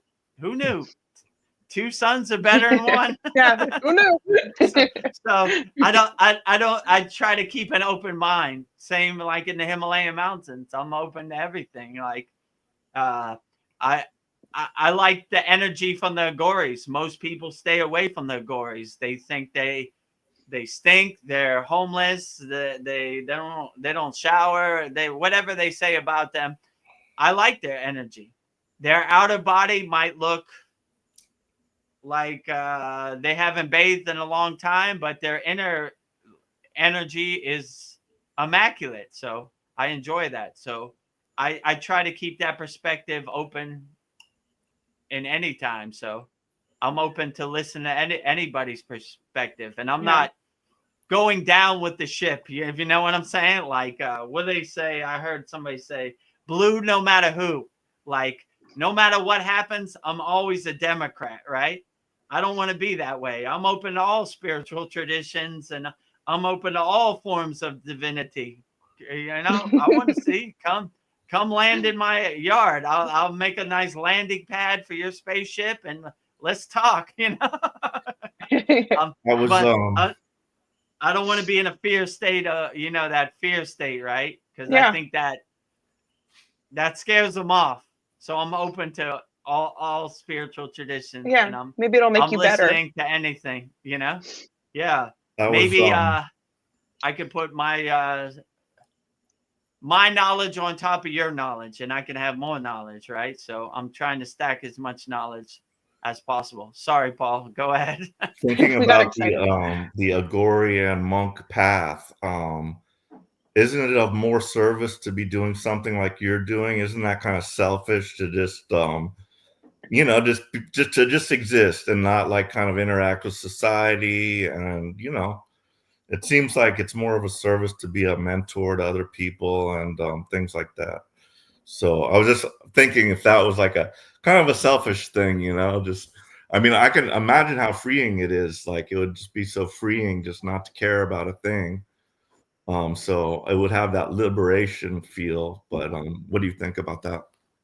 Yeah. So I would say, well, in my perception of the Agoris, they're trying to do their inner work before they can help anybody else. And sometimes their inner work is a lifetime of work. So they would try to say that the renunciate's path of Agori is basically trying to do their inner work. And I would say in my case, I really didn't want to come back to the world. Let's say it like that. Like I wanted to do like I really respected the Agori path, and that when that time came for me, I wanted to be a Agori too. Like I enjoyed their energy, and I wanted to be a part of their energy. So when you see them sleeping in a cemetery, or you see them smearing holy ash all over their body, I really resonated with that, and I wanted that one day for myself. But it was more presented to me like you said, like you have the energy of helping more people, and you're more of use to higher consciousness in the world, but not of the world, right? So how could I say, it's to these people that live in the Himalayan mountains, it's more of a horror show to go to like New Delhi or somewhere, right? Like they don't want no part of it. But me, I've come from the heights of the ego from my DJ career, that I understand what people are going through, because I went through the same thing they went through. So I would say, without an ego, I think it is better, like you said, to help people. You know, like my guru told me, when I told him I didn't want to go back to the world, I just wanted to sleep in the cave in the Himalayan mountains and renounce the world. He told me that you're not really helping people in the cave. You're not helping people meditating by yourself in the forest. What you're really, if you go to the front lines and hold up the white flag, that's when you're helping people. You're a living example. Most of these yogis, they don't know nothing but the yogic path. They were born into the yogic path. But you come from the ego path, and you've seen the light on the other side. So you have the perspective, because you know what people in the Maya delusional world have went through. So you've experienced. So you have more compassion and more understanding, because you've lived there. You've been there. You know, that's why I always say to our students in our Kriya Yoga School, there's no bad questions, because I had way worse questions than this. And anytime I hear Veronica ask a question, or Paul or Tibor, I say, I had those exact questions. They were like worse. But so I understand from the different perspective. And I would definitely say that I didn't understand it at the time, but now I understand it, that the more higher karma yoga, the more higher work is done, or the boots on the ground, let's say it like that, on the front line, than in the cave, right? I mean, hypothetically, in the cave, they're helping people collectively, but it's more of a long distance upliftment. This is more of a real time example, you know? That's why I always say, if I could do it, anybody could do it, because I'm the worst yogi to ever live. Anything you could do wrong, I did wrong before I got on the yogic path. I treated my body like an amusement park. I did everything I could wrong, you know? So I guess I'm meant to be like a living example. Like if I could do it, anybody could do it. Yeah. Well, those are the best teachers. Practice Being has a comment on what we've been talking about. He says, ultimately, our only obligation is to divinity. Paths are different. Some are destined to be more involved in the world than others, but the ultimate destination is the same. I agree. Yeah, I would agree with you. So in Kriya Yoga, the ultimate goal is the divine oneness, like your inner divinity. You begin to become like a radio antenna picking up the clear divine signal, and or you begin to become a mirror of the divinity, or you see God inside yourself as yourself. You know, you don't see the duality, you see the oneness, right? So the basic way I look at it is I'm a radio antenna trying to pick up God's signal as clear as possible. So all the sadhana and all the yogic practices I do are basically trying to clear out the static or the distraction, so I can have a aligned pillar of light inside me as me, like a clear phone line to God, as best as I would say.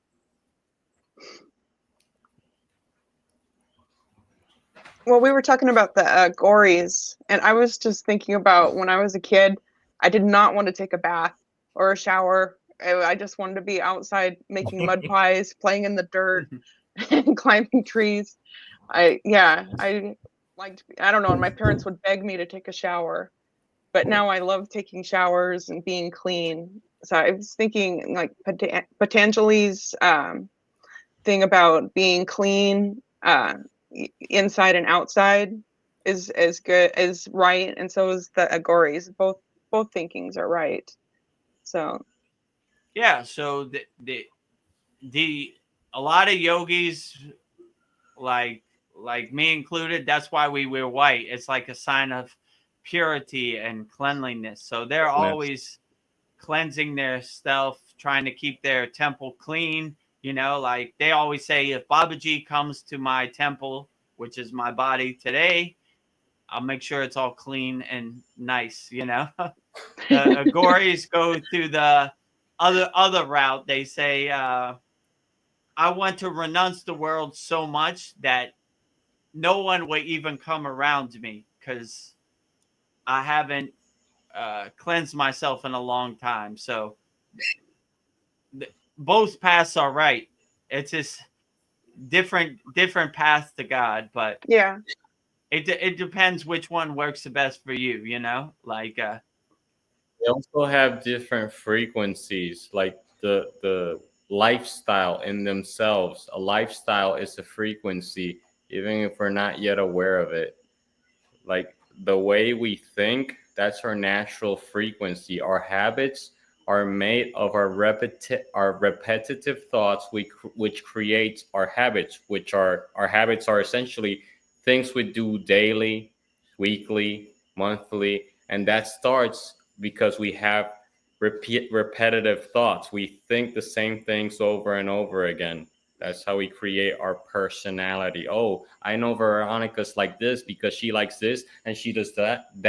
And I know Kyle's like this because he's like this, that, and that. And that's how we know. That's how it's done. Also, I wanted to add, I'm actually lagging a little bit, so I'm gonna leave you guys. I'm gonna take a rest for now. Okay, well, no problem. Thanks good for night. joining. Yeah, thank you for coming. It was really great conversation. It's always a pleasure. I always love it. Love you guys too. Love you too. Love you too. Bye. But yeah, He kept calling Paul Kyle.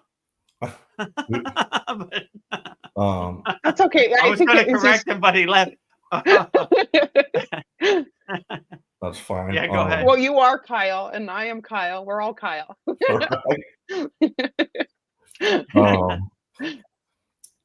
Yeah, I was picturing in my mind Vedagurudev with like a long white beard and long hair. So my question is, what type of Agori would you be? Would you like let your hair grow? Is that like mandatory?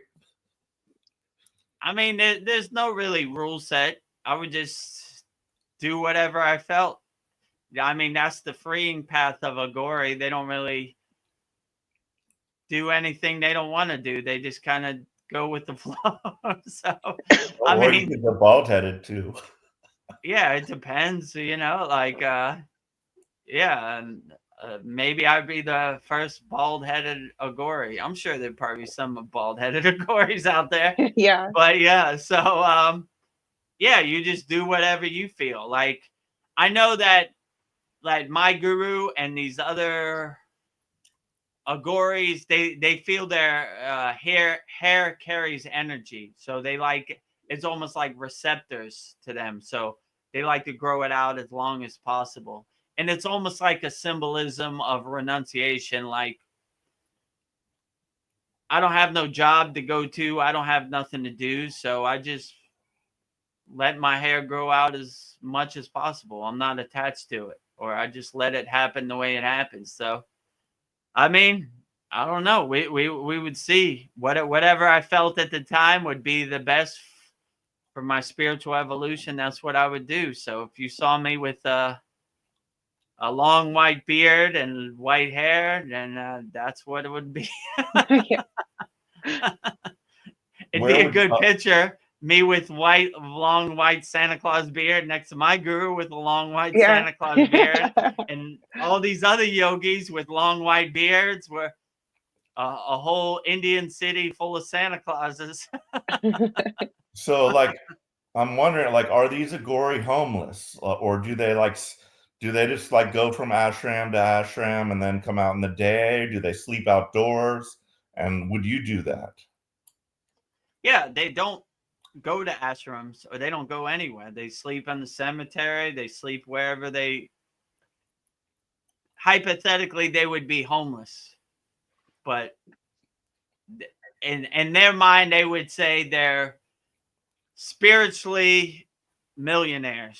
So in the physical world, they're homeless, but in the spiritual world, they're millionaires. That's kind of how they would put it. So yeah, they would sleep wherever. They don't, like homeless people, you would say, like Indian homeless people, and people, they basically eat how people donate food, or give them money. So they would hypothetically be homeless, but when I lived in the Himalayan caves, I was homeless too. So it depends your perspective. I didn't look at it like homeless. I looked at it like sleeping in the mansion of God every day. So I mean, that's probably how they look at it, to be honest. But Question about sleeping in the caves. So the government regulates like who goes up there, and would they stop somebody if they just wanted to go live in that cave? I wouldn't tell them you're going to live in there, because they, like you said, they Yeah, probably but I mean, stop like, you. would they? I mean, they probably have people that patrol it and they see who's there, and or do they? No, not really. I mean, it's so high up that they don't come. So Okay. that's kind of why they stop you before you go. Like, what is your intention? Oh, I'm just going for a couple days. Okay. And then they sign, if you tell them you're going to live there forever, they're not going to probably let you, because they don't want to go up there. Even the paper says in Sanskrit, it says like, we're not responsible if you die, So if you have a problem up there, you're on your own. Like, we're not coming there to get you. So there aren't no patrols. They're not coming, right? They're not coming. So they want to stop you before you get to that point. Let's say it like that. So that's why they have these visa rules, because I'm sure I'm not the first one who wanted to never come home. Let's say it like that. And once you get on that higher vibration, you realize you are home, and you don't want to go back to the ugly Maya delusional world. So that's what I would say. So if you could get past that point, they're not coming to the Himalayan mountains. So they weren't patrolling, they weren't checking. I was all on my own. I mean, I wasn't on my own. There was other people there, but they don't come. I'm just wondering, like, how easy would it be to go live in a cave, literally, Like around the United States, I'm sure most of them are all national parks. They wouldn't let you like do anything there unless you found like a remote cave somewhere. So like, yeah, there's not that many caves available. Yeah, I would say the first thing no one can let you do anything. You just do whatever you want. So if you find a cave and you want to live in there, then who do you need to ask permission to? Between you and God, let's say it like that. So find a cool cave and try to go stay in there. Hopefully there's no bear in there, but maybe the bear is nice, or maybe he's not nice. Who knows, So But yeah, so I would say, how hard would it be? I don't know. Take a flight to India, go to the Himalayan mountains, and just find a cave and stay in there. It wouldn't be too hard. But they want you to have this perspective, like you need to ask for permission. Just do whatever you want, and they're not going to come anyway. So just find you a nice cave and try it out. So Oh, and then there's the provisioning part of it. Like if you're in a cave and it's remote and you have no access, like there's not like a lot of people there to hand you food, so that's going to be a problem right there. You're going to have to pack in a lot of food to last you. that is going to be a problem, and there's not food readily available in the Himalayan mountains. It's kind of a frozen tundra, so stuff really doesn't grow too good. But yeah, so these are things you would have to consider. But I don't know. I think if you surrender to it, it would find a way to work out. Like in my perception, God or Babaji would be so pleased that you did take that renunciate path. He would find a way where you wouldn't die. Somebody would magically come with a bag of rice or something and check on you. There's a lot of people who see it as a true blessing to help out people on the spiritual path. So when you go to India and you're on the spiritual path, it's hard for people not to help you. They go out of their way to help you. So when we're walking, it's almost like walking from one house to have tea to another house to have tea.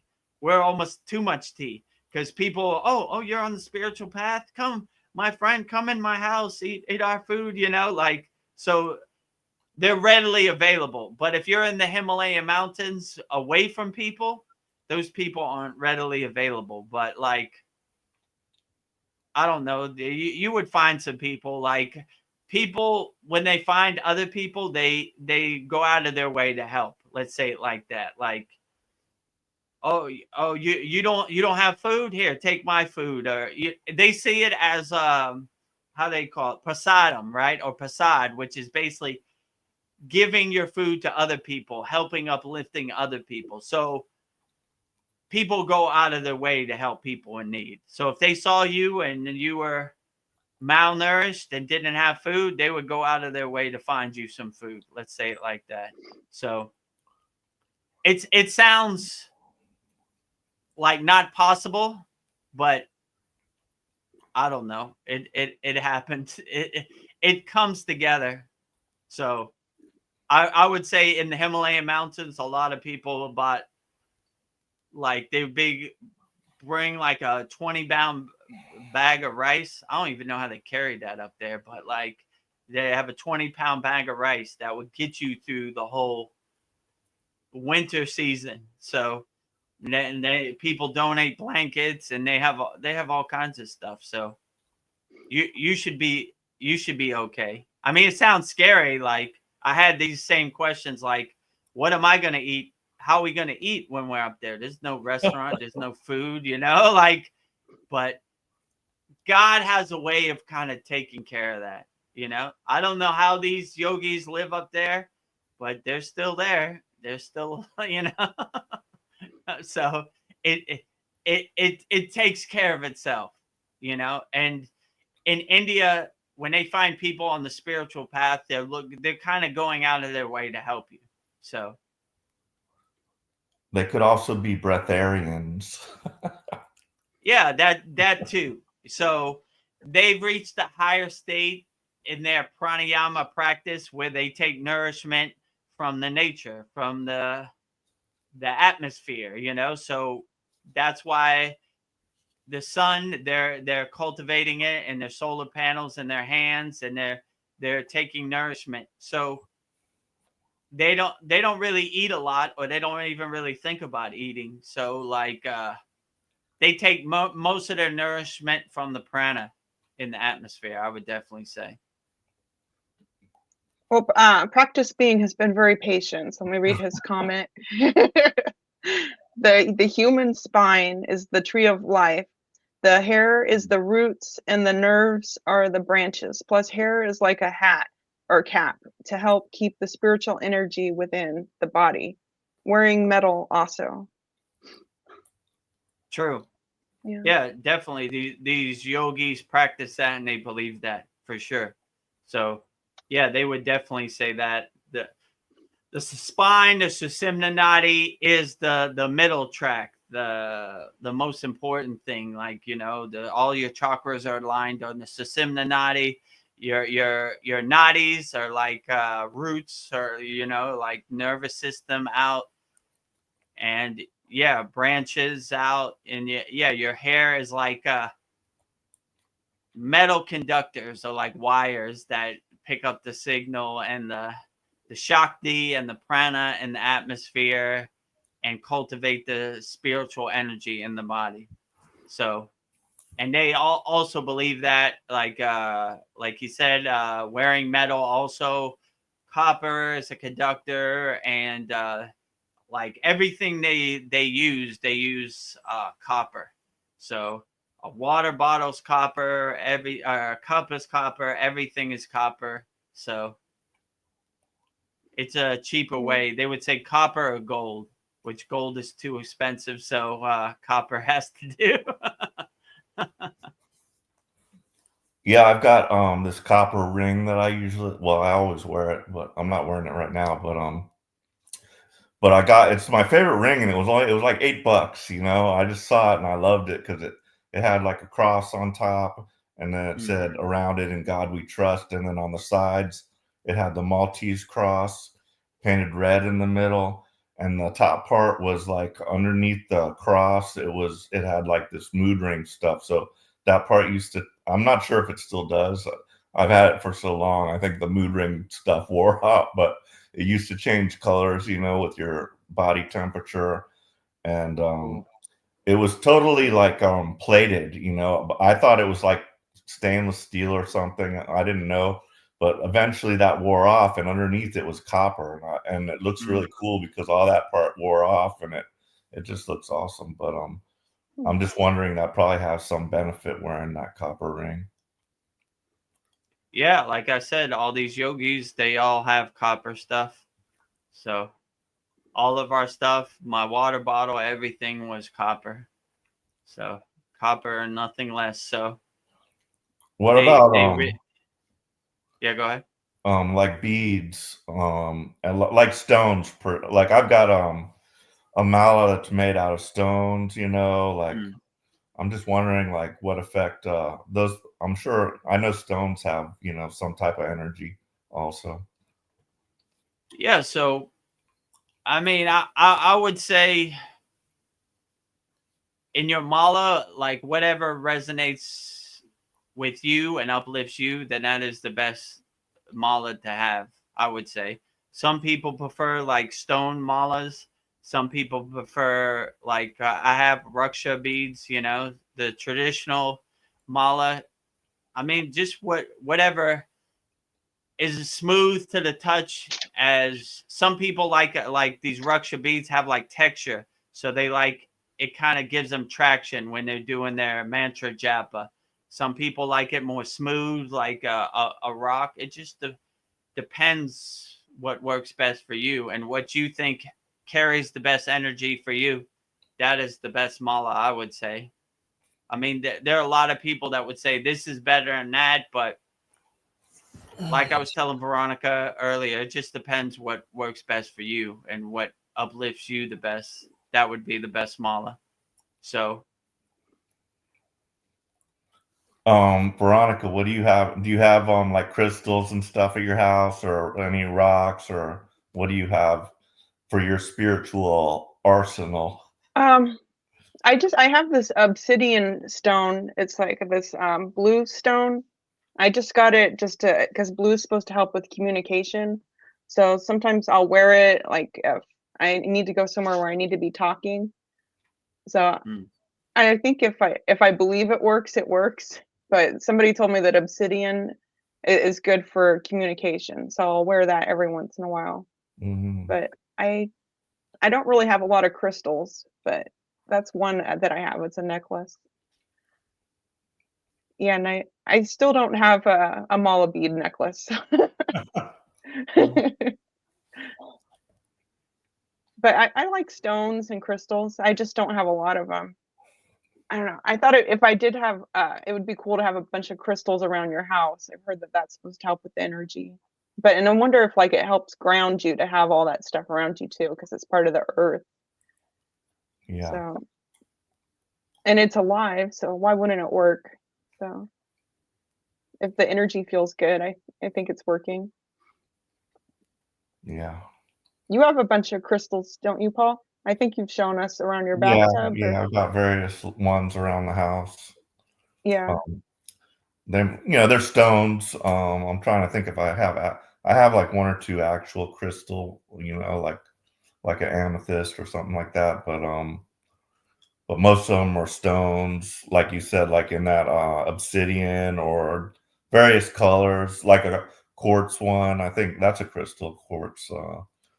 Um, and then I have some selenite, that's supposed to Mm. be good for cleaning them or something or recharging them. But yeah, Oh, it's interesting. it And I is. think I think they're pretty. They're nice to have around. So helps with the energy. So I don't know. A question I have for you, Vedagurudev. I don't know. Do you ever feel like psychic attacks, like somebody's like having bad thoughts about you? I know you have your Kavachum shield, but can you? I don't know. Like I'll feel like buzzing around my head, and I always wonder if somebody's having negative thoughts about me, about the fume. Yeah, I do, but I kind of look at it as an opportunity to dance. Like, oh, you Nice. think I'm affected by that? Let's dance. Like I've been waiting for you. I'm ready for it. So it comes in different levels. Let's say I go to the store 7-Eleven in Thailand, people will see me and they'll tighten up their mask. People in Yeah. Thailand still wear masks to this day. Don't ask me, but those little things but I don't try to get attached to any of those negative vibrations, I don't try to make sense of it. I just like water off a duck's back, like dirt off your shoulder, well, whatever. I don't. I try to keep this perspective, I don't work for you, or you don't give me money, or you don't help my family. So what you really think doesn't really matter. So when you have that perspective, it's hard for people to get under your skin and dance around, which they really want. You don't. If you don't care, then how can they affect you? So people will give you dirty looks, Yeah. or I know more about God than you do, or so whatever. I don't try to get attached to it. I just laugh at it like the joke it is. Like, oh, look at this monkey show out here. Let me get my popcorn and sit back and enjoy the show. Yeah. Look at these monkeys driving their motorcycle, their bike around the circus, whatever. Oh, pretty interesting today. But unaffected, like the detached witness, like stepping back from the TV. Like, I don't think I'm an actor in the movie. I'm just the detached witness, just watching these pictures go around. But yeah, it's a war zone out there. It's a minefield. They're coming for sure. They look for the opportunity to test your higher consciousness. Let's say it. They're definitely gonna try. So, but if you're unaffected by it and you keep that perspective, I could say in Thailand they hate that about me. I say that all the time. I don't work for you, so you don't control anything over here. You don't put food on my family's table. You don't pay any bills. So why would I care what you think? But most people are consumed with that. Like, I buy this car so my neighbor thinks I'm cool, or well, whatever, right? So, but I'm unattached by that. So it's almost like liberating kind of thing, like freeing, like I don't care about anything, like as much as possible. But the Maya delusional world pulls me back in sometimes, you know. I can't go to the electric company and say, I'm on the spiritual path, so give me free electricity. Yeah, give me a So break. they don't understand. You know, I learned Yeah. that the hard way during the sea thing. Like, listen, I don't have a job. I can't work because, you There's know, no the sea jobs. thing, you're forced me not to work. And can I get a break? Nope. You don't pay, you don't have lights. So you begin to see that no one's coming to save you. So you got to save yourself and pivot and figure it out yourself. But yeah, in my perception, I would definitely say that I'm no exception to the rule. When I go outside in the Maya chaotic world, they're coming for me also, for sure. Maybe they're coming for me more because I hold up the white flag as high as I can, you know, like get that guy, you know, Yeah. he needs to be got the most, right? He's too flagrant with his inner divinity, you know. I mean, when I go out in the world, I dress normal and everything. You wouldn't be able to tell, but still, like, I don't know. So Yeah.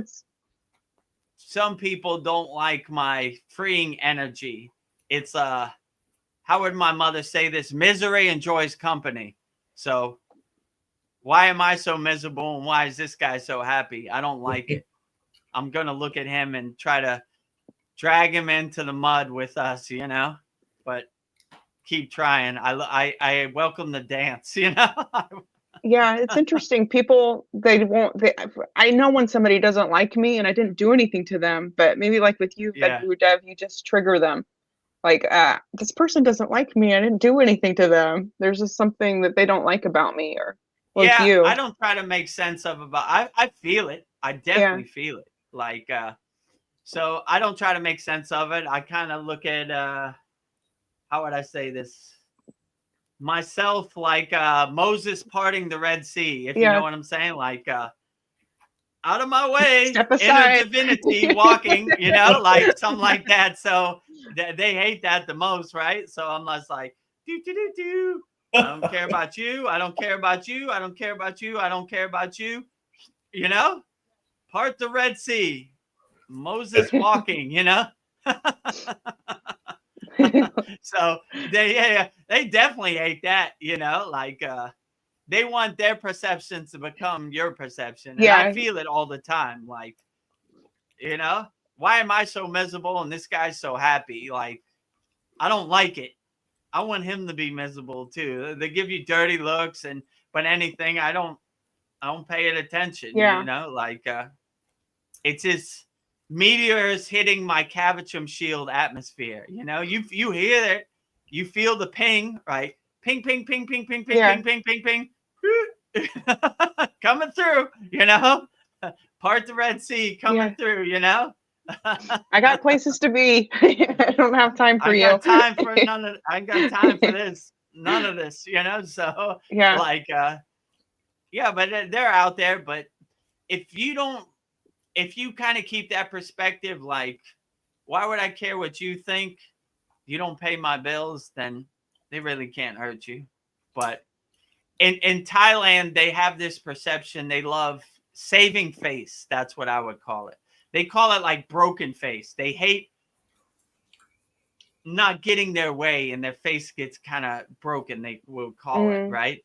To me, that's silly, lower emotional frequency, if you know, Yeah. but It I sounds don't like care. pride. So yeah, it's like pride like that too. But they hate, like they would say, I break their face every time, but I'm not trying to break their face. I'm just Yeah. trying to live as Yeah. You're living happy your own life. life as possible. I mean that as an American, that's silly to me. Like that's third world mentality. Let's say it like that. You know. So I don't care what any of you think. You don't pay my bills. It's between me and God, right? So Yeah. I'm sure they don't like my statues in my yard. They don't like the color of my car. I don't know. They don't like the clothes I wear. I'm sure there's a laundry list, a Santa Claus list of stuff Yeah. they don't like about me, but I don't care at all. I don't work for Yeah. them. I'm the king of my castle. I control what I think and what I put my energy on. And if you want to waste your energy on negative thoughts about me, go ahead. It doesn't affect me at all. So Yeah, and their opinions are none of your business, and you don't care about their opinions. absolutely. Yeah. Somebody told me that one. What other people think of you is none of your business. So I Yeah, always I try to love keep it. that affirmation in my mind, like I don't care about none of this. Yeah, I think I'm None of great. I this don't. serves me in the present moment, right? It's too bad you don't know how great I am, but keep on keeping on.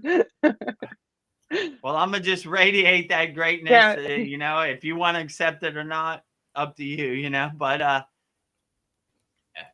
like I said, misery enjoys company, or my mother would say, people who live in glass houses should throw stones. If you know what I'm saying. So fix yourself before you try to judge me. Let's say it like that. So. But it's easy. My guru used to say it's easier to point at other people. That's lazy. Just point that finger right at yourself. Go in the bathroom, look in the mirror, and I need to be better. Why am I so offended by this guy who's has a smile on his face? He's yeah, living happy. I need to fix myself. I don't need to worry about other people. I have no control over what other people do.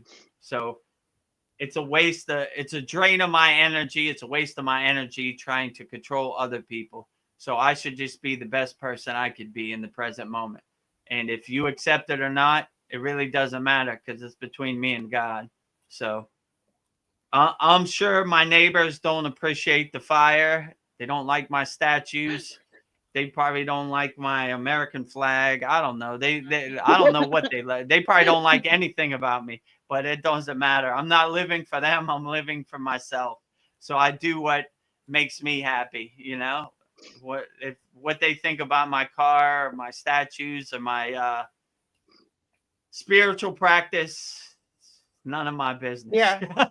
You're not I'm trying to win curious their as to votes.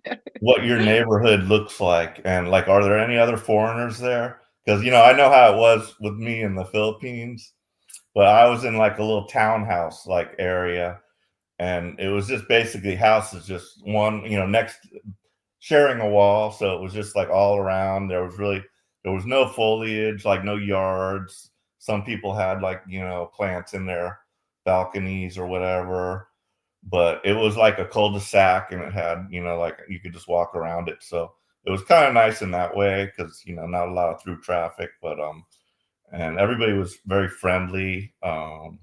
Didn't have any broken face towards me. Broken face. Yeah, so I live in a gated community. It has I don't know what you call it, like a garage door opener that opens a gate, like an electric gate. Hmm. There's a guard gate, but there's no guard in there. So it's like a private community. I don't know. It has video cameras that I could look at all around it's like one street, and it's probably 8 houses on the right, 8 houses on the left. So 16 houses. I live all the way in the back by the wall. So I have the biggest house with the biggest land. I live in a 2-story house. Let me see. How many bedrooms? 3 bedroom, 3 bath, 2-story. So, and then I have a extension, which is the room I'm in now, which is half my DJ room, half my meditation room. So so this part is my meditation room. Behind the camera is all my DJ awards and my plaques and stuff like that. So Is there a yard in front? in front of my house there's no yard. It's the street. But Uh-huh. to the side of my house where my yagna is my Right. yard. Okay. So And Is there like a lot of like foliage? Is it like kind of a jungle around there or not? In my house, I like to keep it a jungle. Well, it becomes a jungle from my mantra japa and my sadhana. So these trees get super big, but yeah, there's not. I mean, the jungle is mostly like what people choose to put in their yard. Let's say it like that. So I have like a mango tree, a pomegranate tree. So I like my greenage in my trees. So, Yeah, so but I'm just trying to like see it's like a heavily populated area, and there's like no wild big expanse of land with like no houses on it, like close to you. uh, maybe outside my village there is, but not inside the village. You know, Okay. it's more. How can I say? It's more like my house has the most land because it's at the end of the village. So it's like they have like it's one street, so you could turn, like where you kind of back out and go out. So you can't really make like a U-turn because the street's so narrow. Yeah. So you have to go to the end of the street, and there's like a thing you put your car in, and you back out, then come back out. So that's why my house is right there. And I put like a basketball rim, which I never use there. I made like a basketball court there, but yeah. So yeah, so that's basically the setup of my house. So Did you Do play you basketball as a kid? yeah, I mean, I grew up in the inner city of Pittsburgh, around the the inner city youth. Well, you know what I'm saying? Yeah. The black people, and yeah, we played street ball, football. My uncle's in the Hall of Fame for the Pittsburgh Steelers, so Okay. we try to play football. So but it just wasn't for me. My family wanted me to be a football player like my uncle, so but it wasn't in the cards. So yeah, so I played basketball, football, baseball, like all the American sports when you grow up. So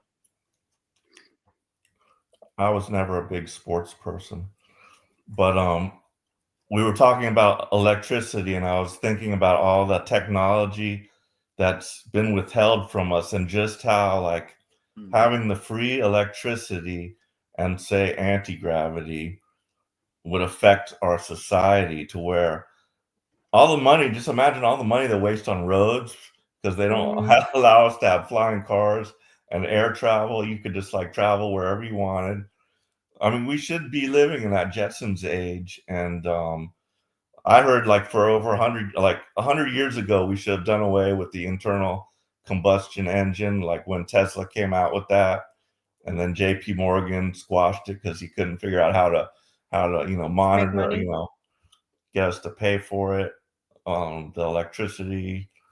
So wow, it would just be amazing. Like I can just imagine this like paradise with just like big like city areas like surrounded by a lot of just forested land. No roads needed to bust through there. Just fly right over it or land at a lake or something. Man, that would be beautiful. Yeah, I wonder Yeah, if the that world was that free. I'm sorry. yeah. Go ahead, Veronica. Oh, I was just thinking if everything's supposed to be free and we didn't have to worry about going to jobs, I think maybe the world would be more spiritual because we don't, Yeah. what else are we gonna do but work on ourselves? Yeah, absolutely. If you didn't have the distractions of the Maya material world, or how am I going to pay my bills and this type of stuff, this really drains your energy. I mean, it's a super drain on your energy. So I would definitely say like what Paul said, if we had free energy, that would be a beautiful place. That would be it would be a game changer. Yeah, like you said, like a mind freeing, a weight lifted off your back. Let's say it like that. Like if you didn't have to worry about electric or water or energy or gas in your car, or like you would have the opportunity to free your soul as much as you can. So I wish that for everybody, you know? So, and that's basically these yogis who go in the Himalayan mountains, they cut out the distractions. So they don't have those distractions. So they're free to do their inner work as much as possible. So that's why they're at a higher state of consciousness, because they have no distractions, and they made it the number one priority to focus on their inner work. So they're doing their inner work and uplifting themselves as much as they can. So yeah, it's a beautiful thought. I wish that was true, and I wish the world wasn't so greedy and monetized, and you know, like it'd be more soul freeing for people to have less of these material distractions and more do their inner work.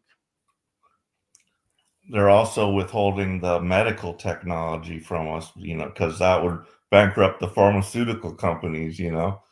I've heard those things called med beds, and they work with light frequency, light and sound, and you just lay in there and it can cure various things. But yeah, I mean, I'm just all the stuff that is probably being withheld from us and just used by the powerful elite, you know, controllers and the few people. I mean, the money is not in the cure, it's in the medicine, if you know what I'm saying. And you could see that like during the C word time, they had a one solution.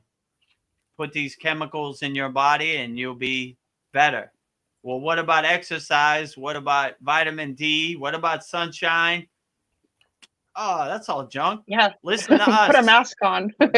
Put some chemicals in your body, you'll be fine, right? So you mean exercise doesn't work, but this chemical works? Yes. Regurgitate it. Tell everybody you know. So like, what? That makes no sense. That doesn't resonate with me. I'm gonna use my own discernment, and I'm the king of my castle. So I'm gonna put what I feel like I should put in my body. I don't care what you say. So they don't like those. They'll give you they'll put bad words on you, anti-vaxxer or whatever. but who cares what words they put on you? Like I said before, if you have that mindset, I don't work for you. Yeah. Actually, what you want. The U.S. government works for us. We don't work for them. Yeah, they're supposed to be working for us. You work for me. I'm your boss. I pay your bills. You're using my taxpayer money. Shut up. Right? Like, no, you work for me. You do what I say, you know? I'm not doing that. You don't control me. So they like to keep you in a lower state of frequency so they could suggest or program you to do what you're told. So I'm more of a free bird. I don't want to do any of that. Yeah. So they say go right, I go left, right? Right. You're not my boss. I don't work for you. You work for me. Yeah. You know, I'm your boss. Go get me a coffee, you know? I don't listen to anything you say. Extra cream, please. Paul, I have a message for you. Okay. Blonde, Donnie, he says, make sure you message me, Paul. We can have some interesting talks on that. Okay. Yep. So, Donnie's on our Kriya Yoga School Masterclass. I think his name is Donald on our school. So if you go on our school chat, you can find him. Okay. Yeah. Like I'm thinking about, like, in some sense, I have to have some trust in the medical system, but like I no longer like blindly trust it because, I've got this issue with my eyes, and, that's really my only option. If I don't think I'd like to think I can just heal myself, but, I'm afraid to just, no, I'm not going to take that medicine. But so, I'm taking these shots, but, they do know something. They might actually know. They say they don't know what causes this. It could be genetic, blah, blah, blah. But maybe they really know, and they, develop the cure for whatever they caused. But could be that, or they might actually know something, but yeah, it's like scary. Like, I don't know if I'm doing the right thing, but my goal is just to wean myself off of that medicine. Mm. And that's what I told him. I say, I want to like start to lengthen the time between shots and see if, my eyes act up. So, basically just monitor it. So, yeah, that. And then when I was at the dentist the other time, they told me to put fluoride, that I should, because I was getting some cavities done. They say you need more fluoride because, and I'm like, well, what does fluoride actually do for your teeth? And they're like, it hardens it. So I let them, I'm still not using the fluoridated toothpaste, but I let them smear it on me. I should have probably on my teeth right after I had those fillings. I went right to the to the water thing and tried to like flush my Spit it mouth. out. Well, I was hoping maybe it just mainly got on my teeth and not down my throat. Yeah.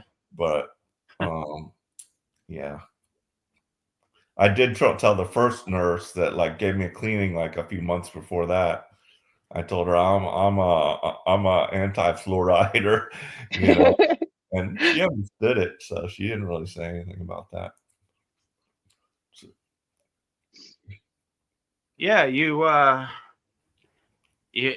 kind of need to use your own discernment and see what really works for you, Like, yeah, I'm not saying, believe me, I would have loved to tell the surgeon in my daughter's case, we're not going to get spinal surgery, but some things you have to accept and just do, like, and some things maybe you could do without.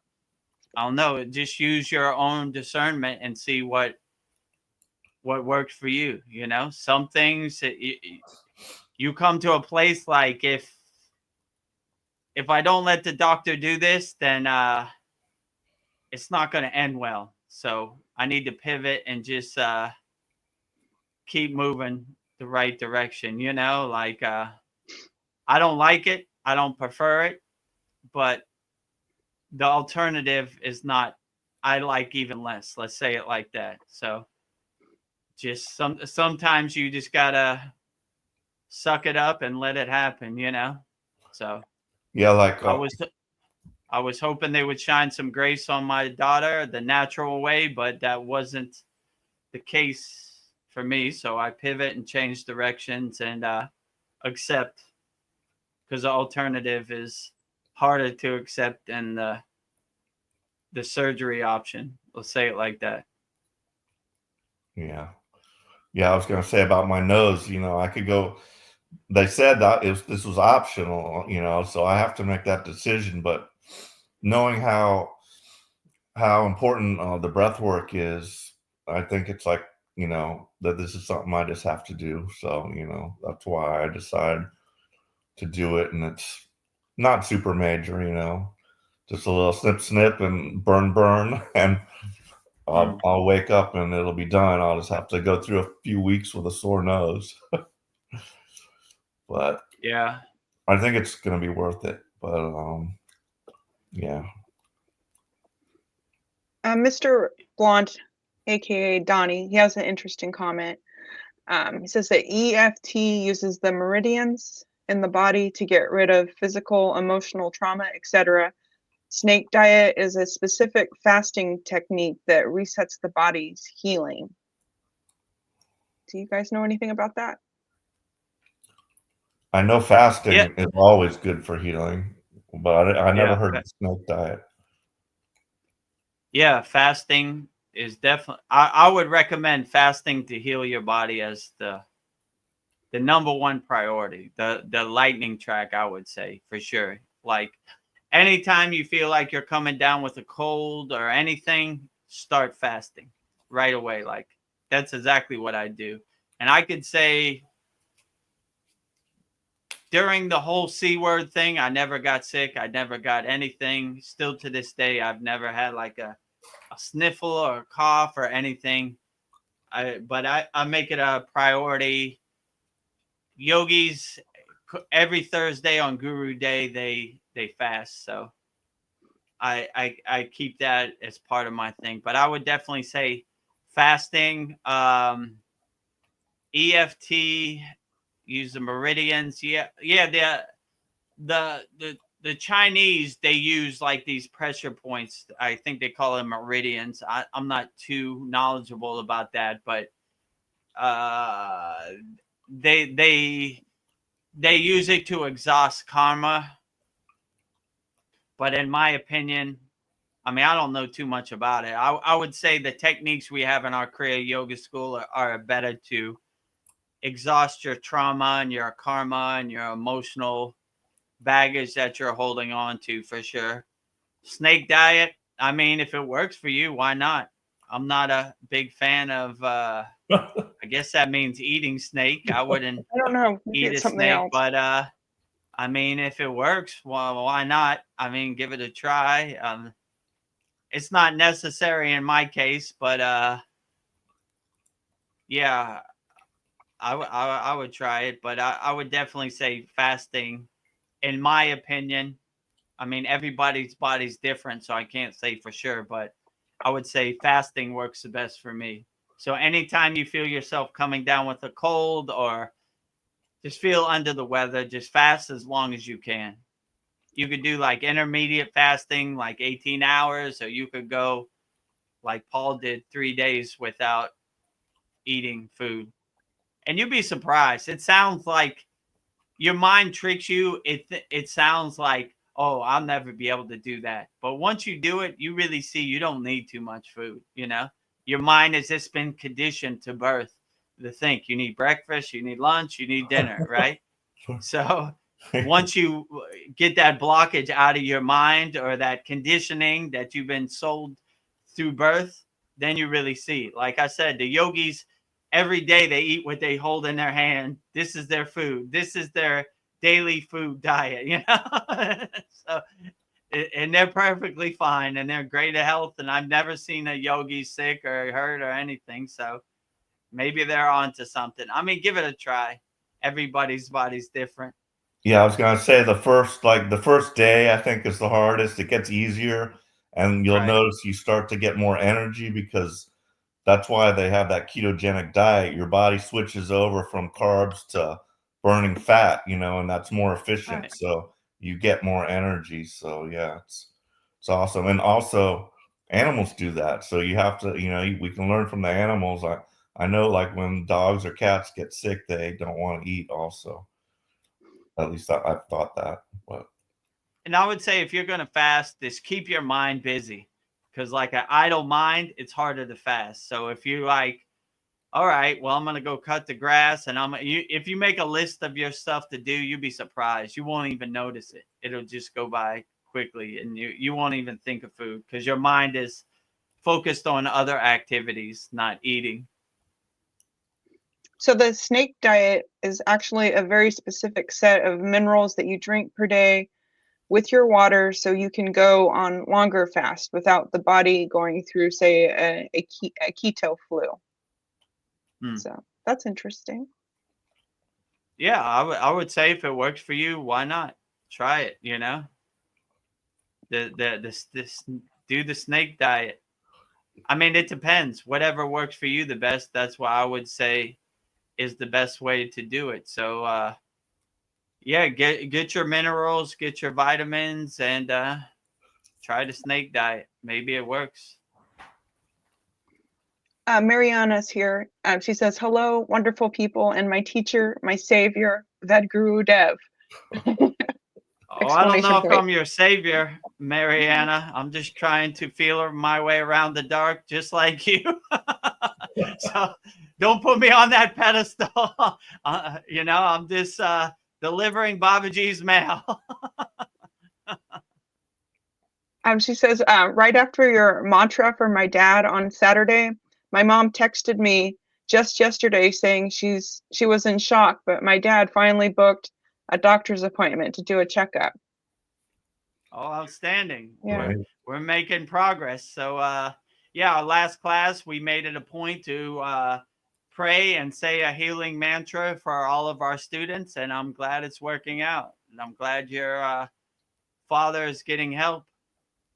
Hopefully that cough, that asthma, whatever lung problems your father has is burned away in the yagna also. And all our collective prayers are uplifting all of our Kriya Yoga School Masterclass members.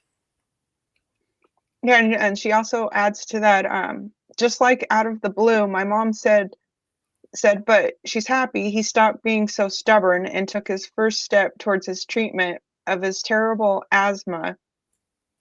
I will keep listening to your mantra on repeat and try to sing it myself to keep praying for his healing. Just wanted to say a huge thank you and much love. Much love to you, Mariana. That's great news. I love to hear that our collective prayers are helping all of our Kriya Yoga students and their families get uplifted and get in better health.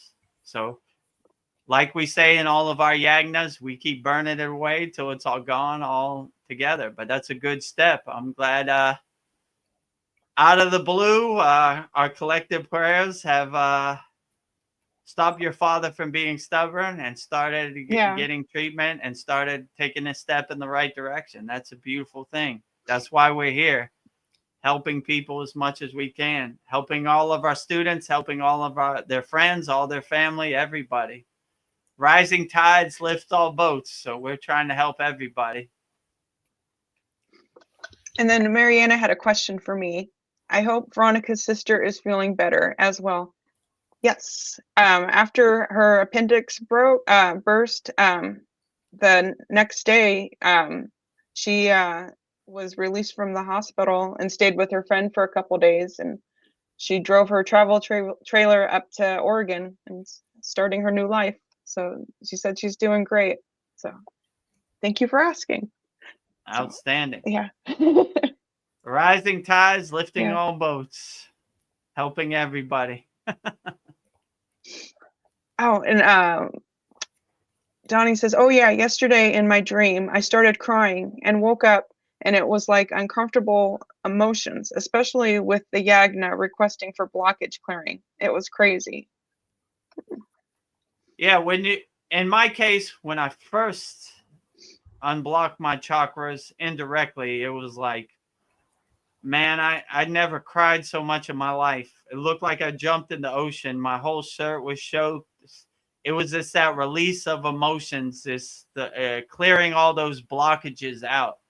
So, yeah, it could be emotional, but it's a good confirmation. It's a good signpost. It's a good breadcrumb that you're going the right direction. You're exhausting all those emotions out. You're not holding on to them no more.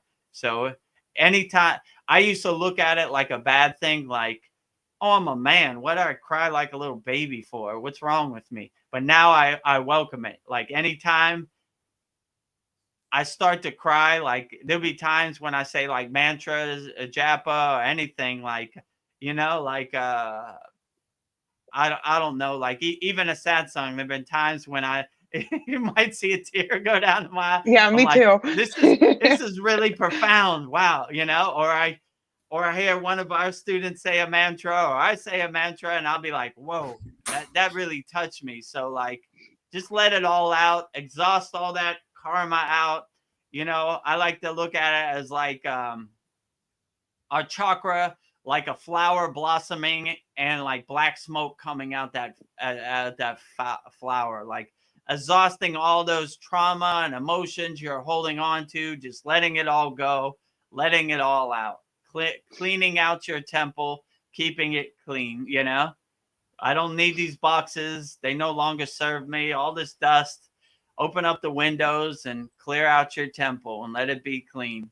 Get all that trauma, those emotions, all those things that you're holding on to that no longer serve you in the present moment. Let them all go.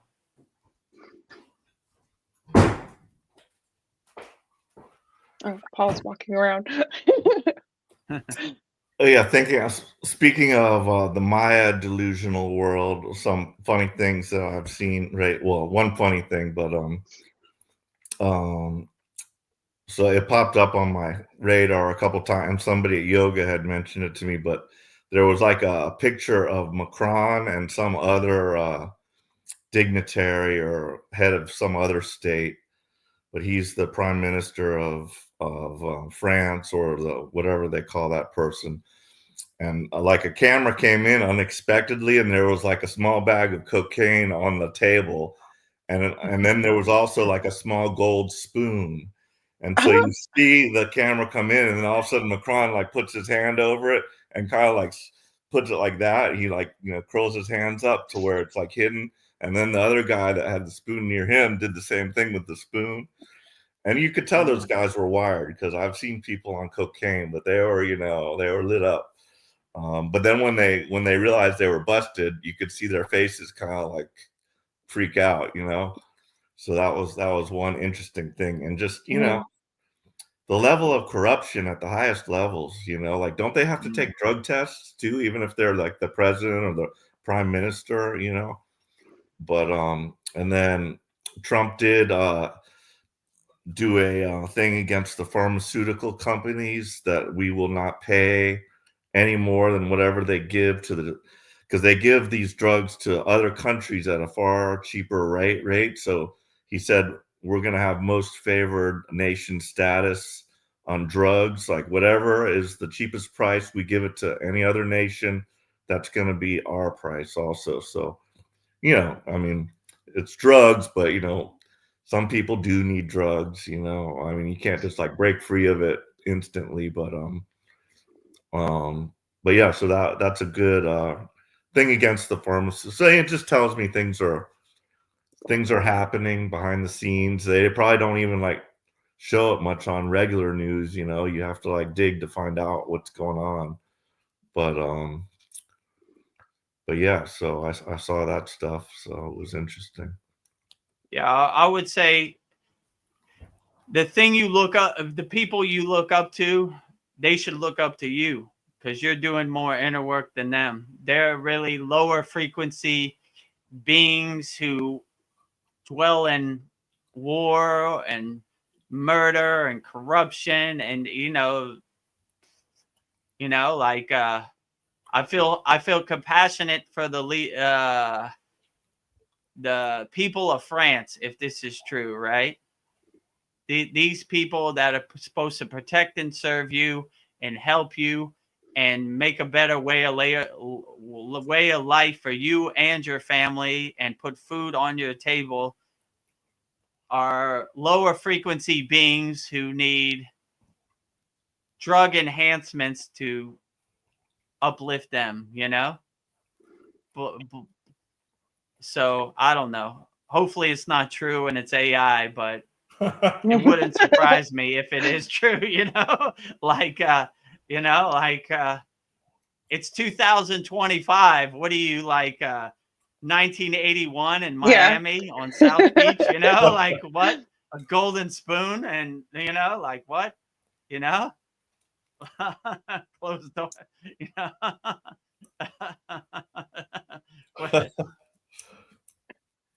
So like well, I don't know, you know. You begin to see the people you look to help you and make a better way from your life, they're just helping themselves. So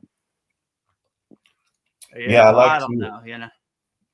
I like to think about and talk about Bigfoot, you know. I was watching you know, another like Bigfoot thing on YouTube the other day about all the different types of Bigfoots. You know, you got the Yeti, but remember in Florida we had the skunk ape. Do you remember Oh that? yeah. They called it the Yeah, skunk it's ape. So we had Where our was own he, like version. the Everglades, right? The skunk Yeah. ape. Skunk ape. I'm just remembering, like, I just remember that back in the 80s. Oh yeah, that Bigfoot like exploded on the scene, and there were all these movies and stuff like that about Bigfoot, and like also like why do we Yeah. like scary stuff? You know, like what is it in us that like we like to watch scary movies? Why? Yeah, I don't know. I That's a know. good Is question. it the I know adrenaline? the more I raise my frequency, the more I can't do it. Like I've talked about it a bunch of times. Like, I don't know, like, let me see what this Squid Games is about, what they're talking about. And I'm like, I can't Yeah. do it. You know, it's like sticking my finger in the light socket, like, can't do it. Like, I don't know. The more I raise my frequency, the more death, murder, you know, I just can't do it. Like, it's almost like super trash to me. So yeah, that's a good question. Like I can't resonate with, I mean, when I was younger, it was okay. Like, what do you call it? Friday the 13th, Halloween, and like Freddy Krueger, and you know, this type of stuff. But now, like, man, I just can't do it. I can't do it at all. You know, like it's almost like shocking to my soul. Like I'm trying to uplift my soul. I can't like Yeah. shock my soul. Like, oh man, that was terrible. Like, why'd I do that to myself? You know. I think people like the adrenaline rush. Like people like haunted houses. They want to be Yeah. scared. They like, Yeah. ah. As a yogi, I'm trying to stay in a fearless state, not Yeah. a fearful state. So I'm going the opposite direction. I don't want to be afraid of anything or no fear. I'm trying to dissolve it, like my ego, as much as possible. But yeah, what can you do? So when we were talking about the corruption, Mariana commented on that. Remember how the Roman Empire collapsed? That's all I can say on that. LOL. Laughing out loud. True. You know, they get attached in their own delusion, like this will never end. And in Buddhism, they have what's called a Dharma wheel, and they say always, how would they say this? The Dharma wheel turns. So the people you see on the way up is the people you see on the way down. So always be nice to everybody and always have compassion for everybody, because that wheel is turning.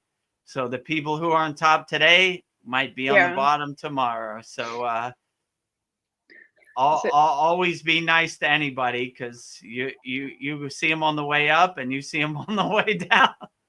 So nothing lasts forever. So Mariana says that Bigfoot is the mitochondrial DNA. Mother is human. Nuclear DNA is father, unknown. Maybe that's the ET component or supernatural that makes them highly intelligent and interdimensional beings. Maybe.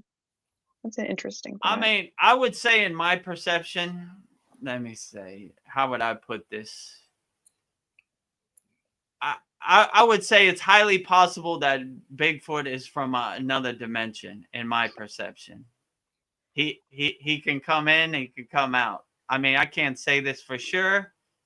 It's highly possible. I'm open to everything. I try to keep an open mind. And if I was in the Himalayan mountains and I saw him come through a portal up here, then go back in a portal, it wouldn't surprise me at all. You know, let's say it like that. What Bigfoot's DNA is, I have no clue. You know, I've never tested Bigfoot, or I've never had a audience with Bigfoot, or the Himalayan Yeti, or whatever abominable snowman, whatever name you want to call him. But like I said, I'm open to it. If Bigfoot wanted to come in my tent in the Himalayan mountains, or he wanted to visit me in Thailand, my door is always open. I'll sit down and have some tea. And if I ever have the opportunity to ask him what his DNA is, I will ask him. But it wouldn't surprise me if an interdimensional portal opened, Bigfoot walked through and walked back into that portal. It wouldn't surprise me at all. I mean, stranger things have been known to happen, so I keep my mind to all possibilities. So if one day a portal opened and Bigfoot came through, I'd be like, it is true. And then he went back in. I say, there he goes, So Now I know.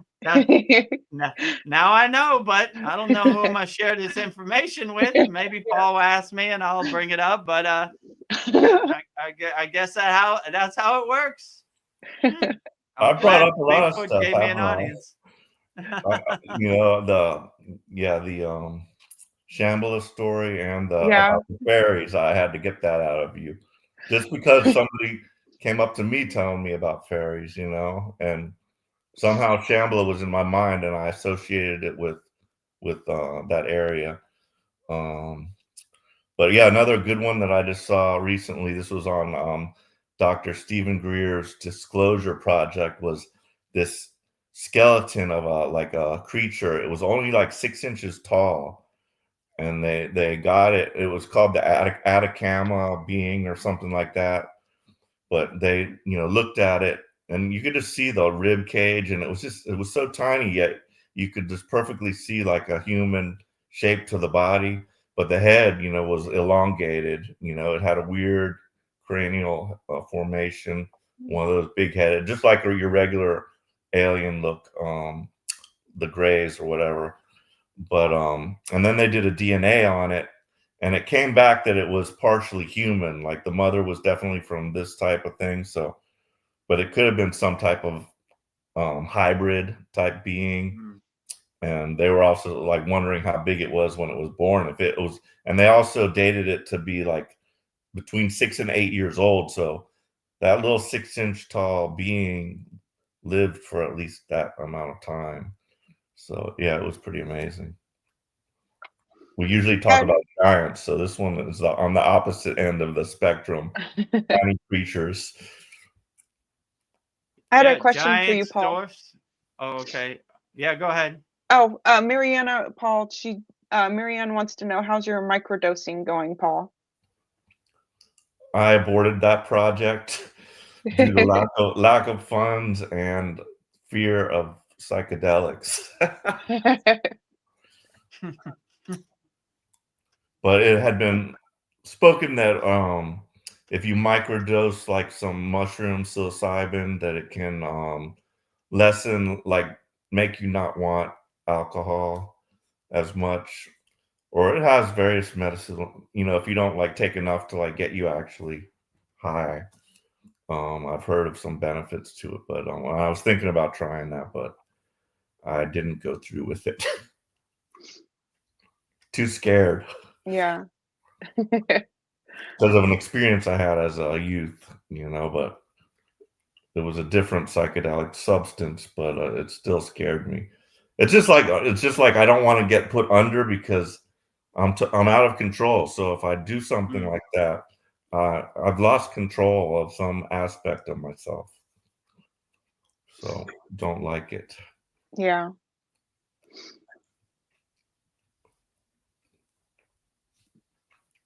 I had a question of like, if your statues in your backyard, why did you pick Lakshmi?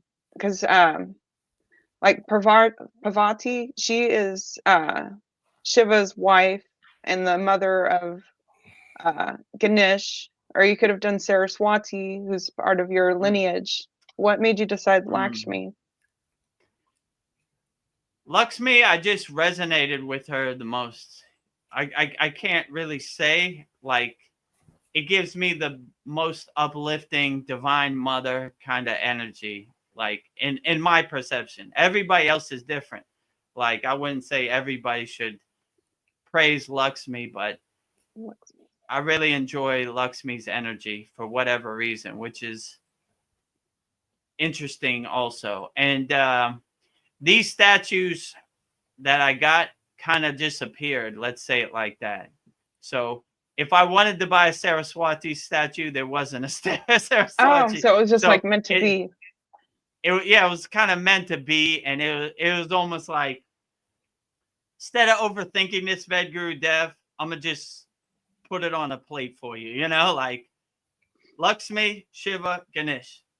You can't make no other choices. You know, Yeah, these that are works. the only options. So that works, and these are the ones I resonate with the most. So it was kind of meant, like you said, meant to be too. So I would say,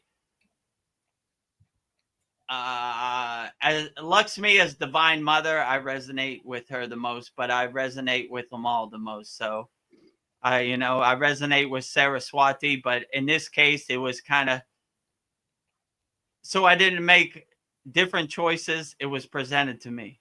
These are the three. These are the Trinity right here. So you can't make no wrong decisions, you know, because maybe in my logical mind I would overthink it. Like, well, my lineage, you know, we're all Ved Saraswati, so I need Saraswati, and I know, where do I find Saraswati? You know, it was just like, the statues are over there, go buy them, you know. Don't overthink it. So that's kind of how it usually works for me. So that's why I resonate with Lakshmi. And you can never go wrong with Lakshmi. Yeah, abundance. Abundance, Yeah. wealth, prosperity. You know, I like Lakshmi. So it worked out for the best. And you can never go wrong with Shiva, pure consciousness, the highest of them all, you know.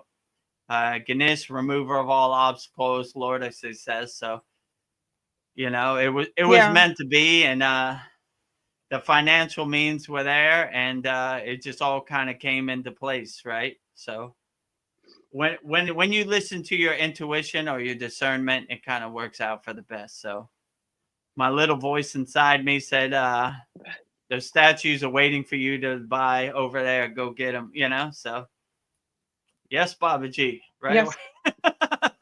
Yeah, yes, boss. So that's kind of how it worked out. Like, all this stuff kind of works out this way. I always ask, like, what am I going to do with that? Where am I going to put it? Don't worry. When the time is right, you'll figure it out. And it kind of all, the pieces of the puzzle always kind of fit together. So that's what I would say. So yeah, but I do resonate with Lakshmi. I do, the most, I would say. With Lakshmi, have you had like interactions with her energy, like you requested something and it came through because you did her yantra or her meditation? Yeah, I would say, but more I pray to my statues or my deities, thanking them for the job they do more than asking for something. I mean, if I need something, it's out there in the universe, and if they want to fulfill it, or yeah, they know what I want. So but yeah, it's more thanking Lakshmi for the job she does, because I feel pretty abundant. I have a roof over my house. I have food in my stomach. You know, I don't really have to work a 9 to 5, so I'm satisfied and content for what I have, not what I don't have. So I don't really ask for too much. So when I do make a request, they know it's important. Like in my daughter's case, Yeah. let's say it like that. So I'm saving up my request for a rainy Something day. good. Let's say like Yeah. like and it's more not for me, it's more for somebody else. You know, I feel pretty content and satisfied in the present moment. Let's say it like that. Nice. Well, I was going to read some questions to Paul about from Mariana to him, but is there more questions? Paul, are you here? Yeah, I got to plug in because I was almost out of battery. Okay, Yeah, I'll wait. I just had a couple questions from Mariana for you. Yeah. Let's see. With microdosing, you are not supposed to feel anything, not even stoned, but I totally understand. No worries, just asking. Cool. I might try it sometime if I feel the need, but I'm gonna just Yeah. try to wean myself off of, little by little off the alcohol, just not have as much as I usually do. So I think it's Yeah, manageable. when you're ready. There's a message for you. There's a message for you. What is your message? No, That was out of the blue. that's the voice of Hal from 2001: A Space Odyssey. Oh, If you yes. recognize it, I just chose that as my message sound because I thought it sounded cool. That robot that went crazy and wouldn't Yes. let them back in the ship. Mariana, let's see. I have such a beautiful painting in mind for Vedagurudev. It just came to me as a live picture or vision, but I don't know how to draw. Haha. What is your vision, Mariana? Yeah, tell us what your painting is. Yeah. Veronica is a very excellent painter, so maybe she could put your vision to some paint. Yeah. Maybe we've thought the same thing. I'm curious what your idea is. So when you're ready. So let's see. I don't know, like I feel like my energy's changed my husband because lately he's been apologizing a lot for his bad behavior and he's been kinder. And I think it's because of my energy. So like you were saying, like the tree, plants radiate to your energy and humans do. So I don't know, that was something that I've noticed. Yeah, they would say like the sadhana you do indirectly affects the people around you. Like they don't know why they feel better, but they just feel better just from your aura, your energy radiating out. So it's like a byproduct that people in your family feel just by, they don't have to do the meditation with you, just by being around your energy. They pick up the good vibrations and the energy, so they're uplifted. So I would say that's a high possibility.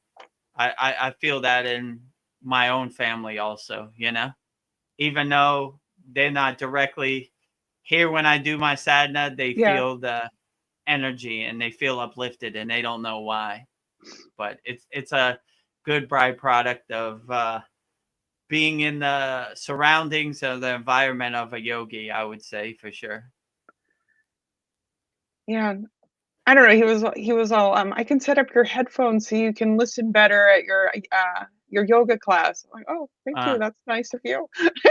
But yeah, he's not interested in the yoga class, but he just wants me to be happy, I suppose. So I don't know. That's a good blessing also, so it's good confirmation that things are going in the right direction. Yeah, that I'm having an effect on other people. Yeah, that's a beautiful thing. I was curious, have you ever done like a mantra japa for like 24 hours, just nonstop? What's the longest you've done a mantra japa? Or have you carried it over into your sleep? All in one time? Yeah. Or if it's like 108, it was like the farthest you went. No, I've done recently when my daughter was in surgery. I probably did Dan Van Tree's mantra 5 hours. Wow. So that was probably thousands of mantra japa. So like each mantra, like one mala, probably be like 10-20 minutes. So 10 minutes, 60, so that would be a couple thousand. They have what's called minor CT and major CT. So minor CT is like thousands of mantras. Major CT is like hundreds of thousands of mantras. So there are people who have done, well, there's two ways. You could do mantra japa and stop and continue on the next day, or you could just continue through, which would be a long time, 24 hours. And you wouldn't stop for eating or anything. You would just continue on till you heard a click, right? Like once you hear a click, you're like, okay, that's enough, right? But you would just go on and on and on till you didn't feel a click. So it depends how you do it. There are some people that do mantra japa for like weeks, but they stop. And there are some people that do it for days and they stop. So it depends. Me, I'm trying to think what's the longest I've done it continuous. Like I would say recently when my daughter was in surgery, 5 hours, which was probably thousands. In the Himalayan mountains, I probably did it like 2 days continuous without sleep. So I would say that was probably major CD, which is like 100,000. But like minor CD, I've done many times, you know. And I like to keep, when I transition into sleep, I transition doing my malas. So I keep that loop even when I'm sleeping. So yeah, I would say I've done it indirectly, not physically consciousness, in a dream turiya state, probably 8 hours, 9 hours, however long I sleep. So I would, I like to continue that too. And sometimes I put on my phone like a loop of mantra japa, and I just listen to it while I'm sleeping also. Nice. So, okay. yeah, that's cool. So subconsciously it's taking me into that state also, you know. So I have different mantras for different days. Like Thursday, I would do Babaji's surrender mantra, or Babaji's, you know, I have different ones. It just depends what I like on a certain day. So yeah, so I have different things on different days. Like it just depends. Cool. So yeah, I whatever you're like to feeling. listen to it. Yeah, whatever I'm feeling. So yeah, I have your like soundtrack. a playlist on my iPhone, which is like you know, like Monday, Tuesday, Wednesday, Thursday, Friday, Saturday, Sunday, you know? So it depends, and it could vary. Like, you know, I feel it's Monday, but I feel like Babaji today. So I would usually do Shiva on Monday, Maruga or Brahma on Tuesday, Ganesh on Wednesday, Babaji on Thursday. Then I would do like Lakshmi or like Kali or Saraswati on Friday. Saturday, it's kind of whichever one I'm feeling, but Hanuman on Saturday. And then Sunday is kind of like yogic potluck, you know, Yeah. whichever No I rules. feel. There's like 10 different ones, and I feel certain ones on certain Sundays. But that's kind of the framework, but it doesn't really work out that way. I mean, I would say usually Wednesday or Thursday, I definitely stick to Ganesh or Babaji. And Friday, I usually pick like a Devi or like a goddess, you know, like whichever one. But the other days, I guess I stick to Shiva on Monday, but like the other days, I just play it by ear, you know, whatever I'm feeling, that's kind of how I go. So, and that includes like mantra japa before I go to sleep, or the listening to the mantra while I do sleep, you know. I'm gonna try that. And I notice when I do it like that, I don't ever have bad dreams, you know. Yeah, because the mantra overpowers whatever external Maya delusional thoughts I have. So yeah, that's a great way to like focus your mind before you sleep. Wow. And you're like in a blissful divine state in your dreams, whichever deity it is. So yeah, I don't know why I asked you that. I was just thinking, how long could you do a mantra japa? Like, I guess as long as you can. Could do it. You could. It's like samadhi. You could, when you're in that rhythm and you're in that mindset, you could just go forever and ever. I mean, you know. I mean, you could probably do it while you eat with one hand, mantra japa on, you know. you're thinking it, and so if you do it internally, you could do it way longer than you could do it externally, you know. But yeah, you could go as long as you want. I mean, there's no rule set, so. Practice Being says, by the power of japa, the sense organs are subdued. True. You That's kind cool. of what they call it, celibacy of the senses, like brahmacharya, which you still all your five senses, and you kind of how can I say it? Celibacy still your senses, your five senses. So when you're laser focused on your mantra japa, your distractions, your five senses have really no chance. So it kind of stills them. My guru used to say, do your mantra japa like you're walking a tightrope over the Himalayan mountains, aware of the height below, but laser focused on the tightrope, which is your mantra japa. So that's kind of how I look at it. So Nice. when you really lock in on your mantra japa, you don't have time for distractions.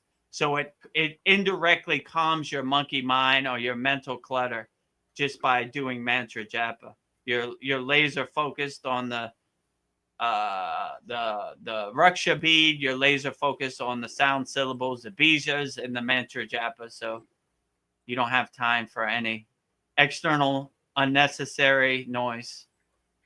I was thinking something about when you had your samadhi, like 5-day samadhi session. So were you sitting in lotus position the whole time?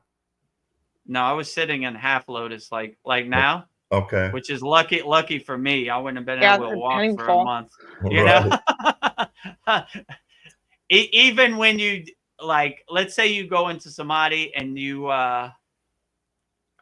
come out like now I could, like windshield wipers, butterfly, you kind of I know how to loosen up your leg. But in the beginning, I couldn't even walk for there was times I couldn't walk for a day. Like I had to literally like crawl to the chair. Like, my legs were like linguine or like spaghetti. They were gone, they didn't work at all. They were totally gone, Did that So scare you? that, a little bit, but not really, like I didn't think I was not gonna be able to walk. I just thought like, it takes a little while for my legs to warm up. They've been inactive for a while. So Yeah.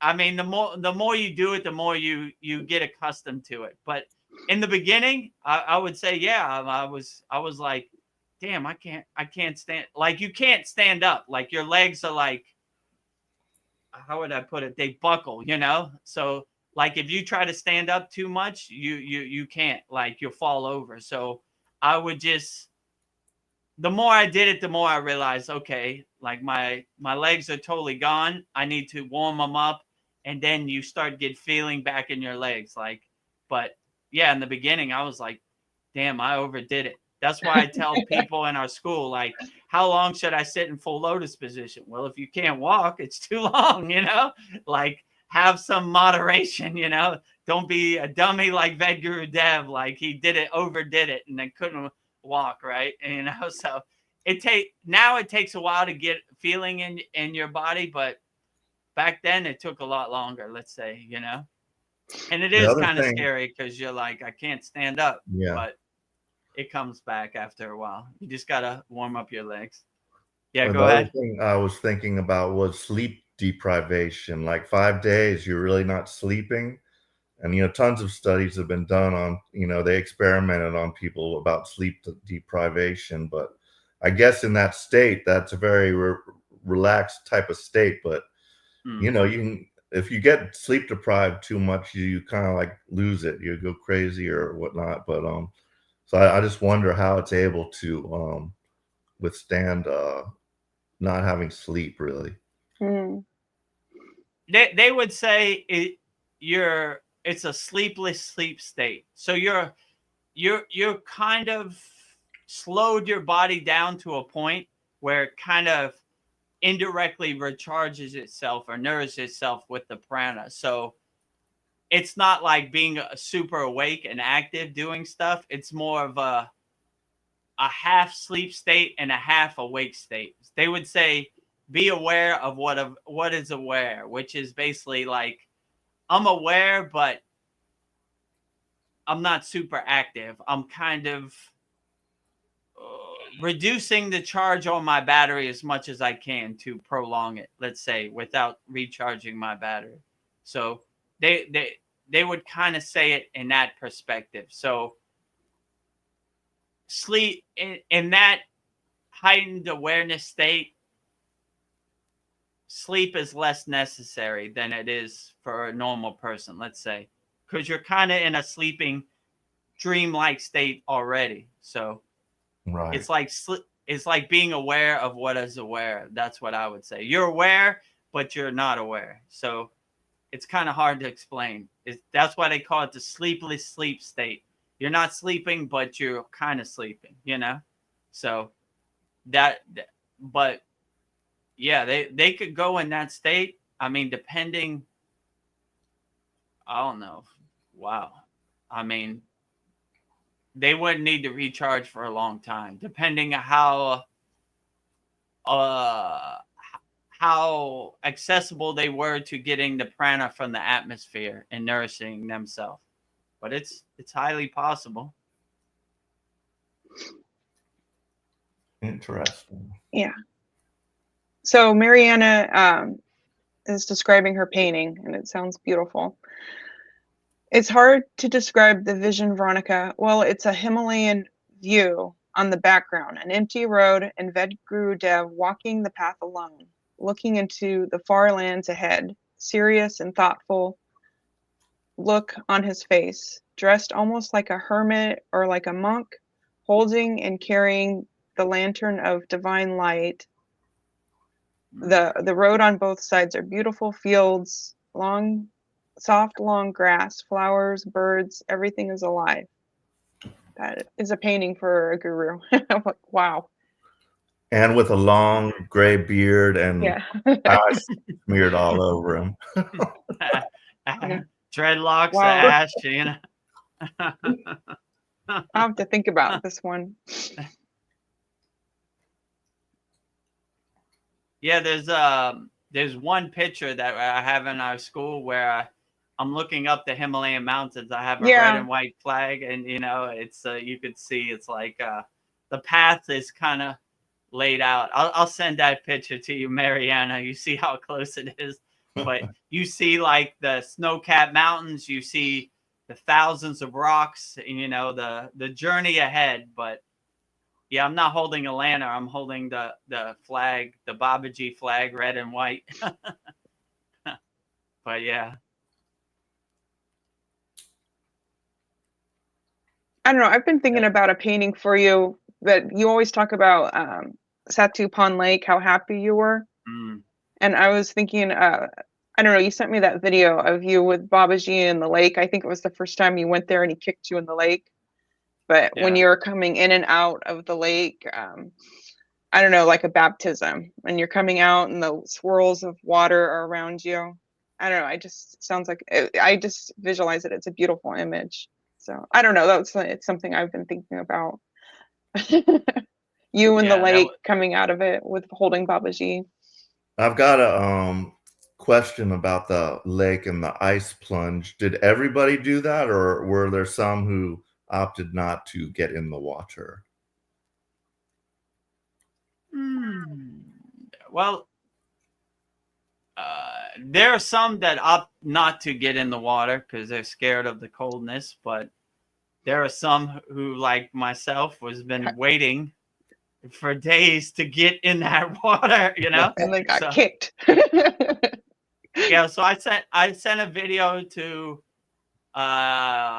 Veronica, which is basically when Ved Mooney filmed it when I was going in the water. So I was like easing in because it's like 1 degree above freezing. I don't even know how that water wasn't ice, but I guess because it moves, it wasn't ice. But I was like easing in, and it was like, whoo, whoo, you know, like, whoo, whoo, okay, you know, like it's super cold, and especially for me, like a tropical Miami, Thailand type of guy, it's kind of overwhelming. I'm not used to it. So I'm like easing in, and I felt this kick, invisible kick on my chest, and I just fell in the water, and it shows it in the video, right? And once I was in the Yeah. water, I'm like, I'm all right, I'm already in the water. So, I went under the water 3 times, Jai Baba Ji, Jai Baba Ji, Jai Baba Ji, right? So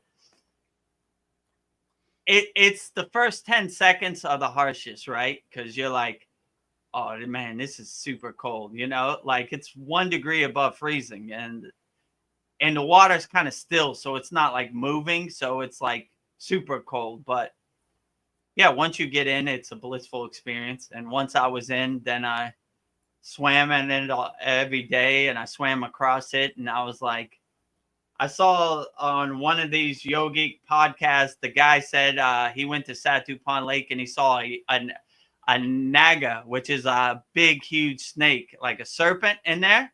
And Uh-huh. I was like, I didn't see that, because if I saw that, I'd be dead. It would Yeah. ate me the first. It was like, ooh, tasty treat right here, Vedagurudev. So yeah, I swam across it. I swam the other way, So it just became a blissful morning ritual, to swim in it. But I'm sure there were some people like, this guy Vedagurudev crazy as hell. That water's super cold, But I enjoyed it. I look forward to it. I couldn't wait to get in there once I got there, actually. Plus the spiky stones on your feet, especially, Yeah. oh my God. Mm. Yeah, that's another thing. Like those rocks in the Himalayan mountains are like razors. Like they're super sharp. There was one yogi who decided to walk up there barefoot, and his foot were all like, it looked like Ow. somebody took razors to his foot. Like it was messed up. Like his feet were like beef jerky. And I was like, I wouldn't recommend that. But yeah, that's another thing. When you get in there, those rocks are so sharp that you don't want to put your feet on the bottom. So you're almost forced to swim, So that me too, right? So that's another thing. Like the cold on your, and you don't really want your feet on the bottom because it's super cold there. That's when you gotta get frostbite. So you kind of want to swim so your feet are up, because it's way colder on the bottom than it is on the top. So yeah, all these things kind of point to you having to swim, right? If you're getting in there, you're gonna have to swim because the rocks are too sharp to stand up. Your feet are too cold on the bottom of the floor of the lake, and so you're kind of forced to swim. I would definitely say. I think I'd be taking sponge baths. Yeah, well, you never know, But if Babaji sees you putting your sponge into the lake, he might kick you in, and you go head first, and then you're in the lake. And that was my thing. I'm like, I'm gonna ease my way in here. Pow, all the way under. So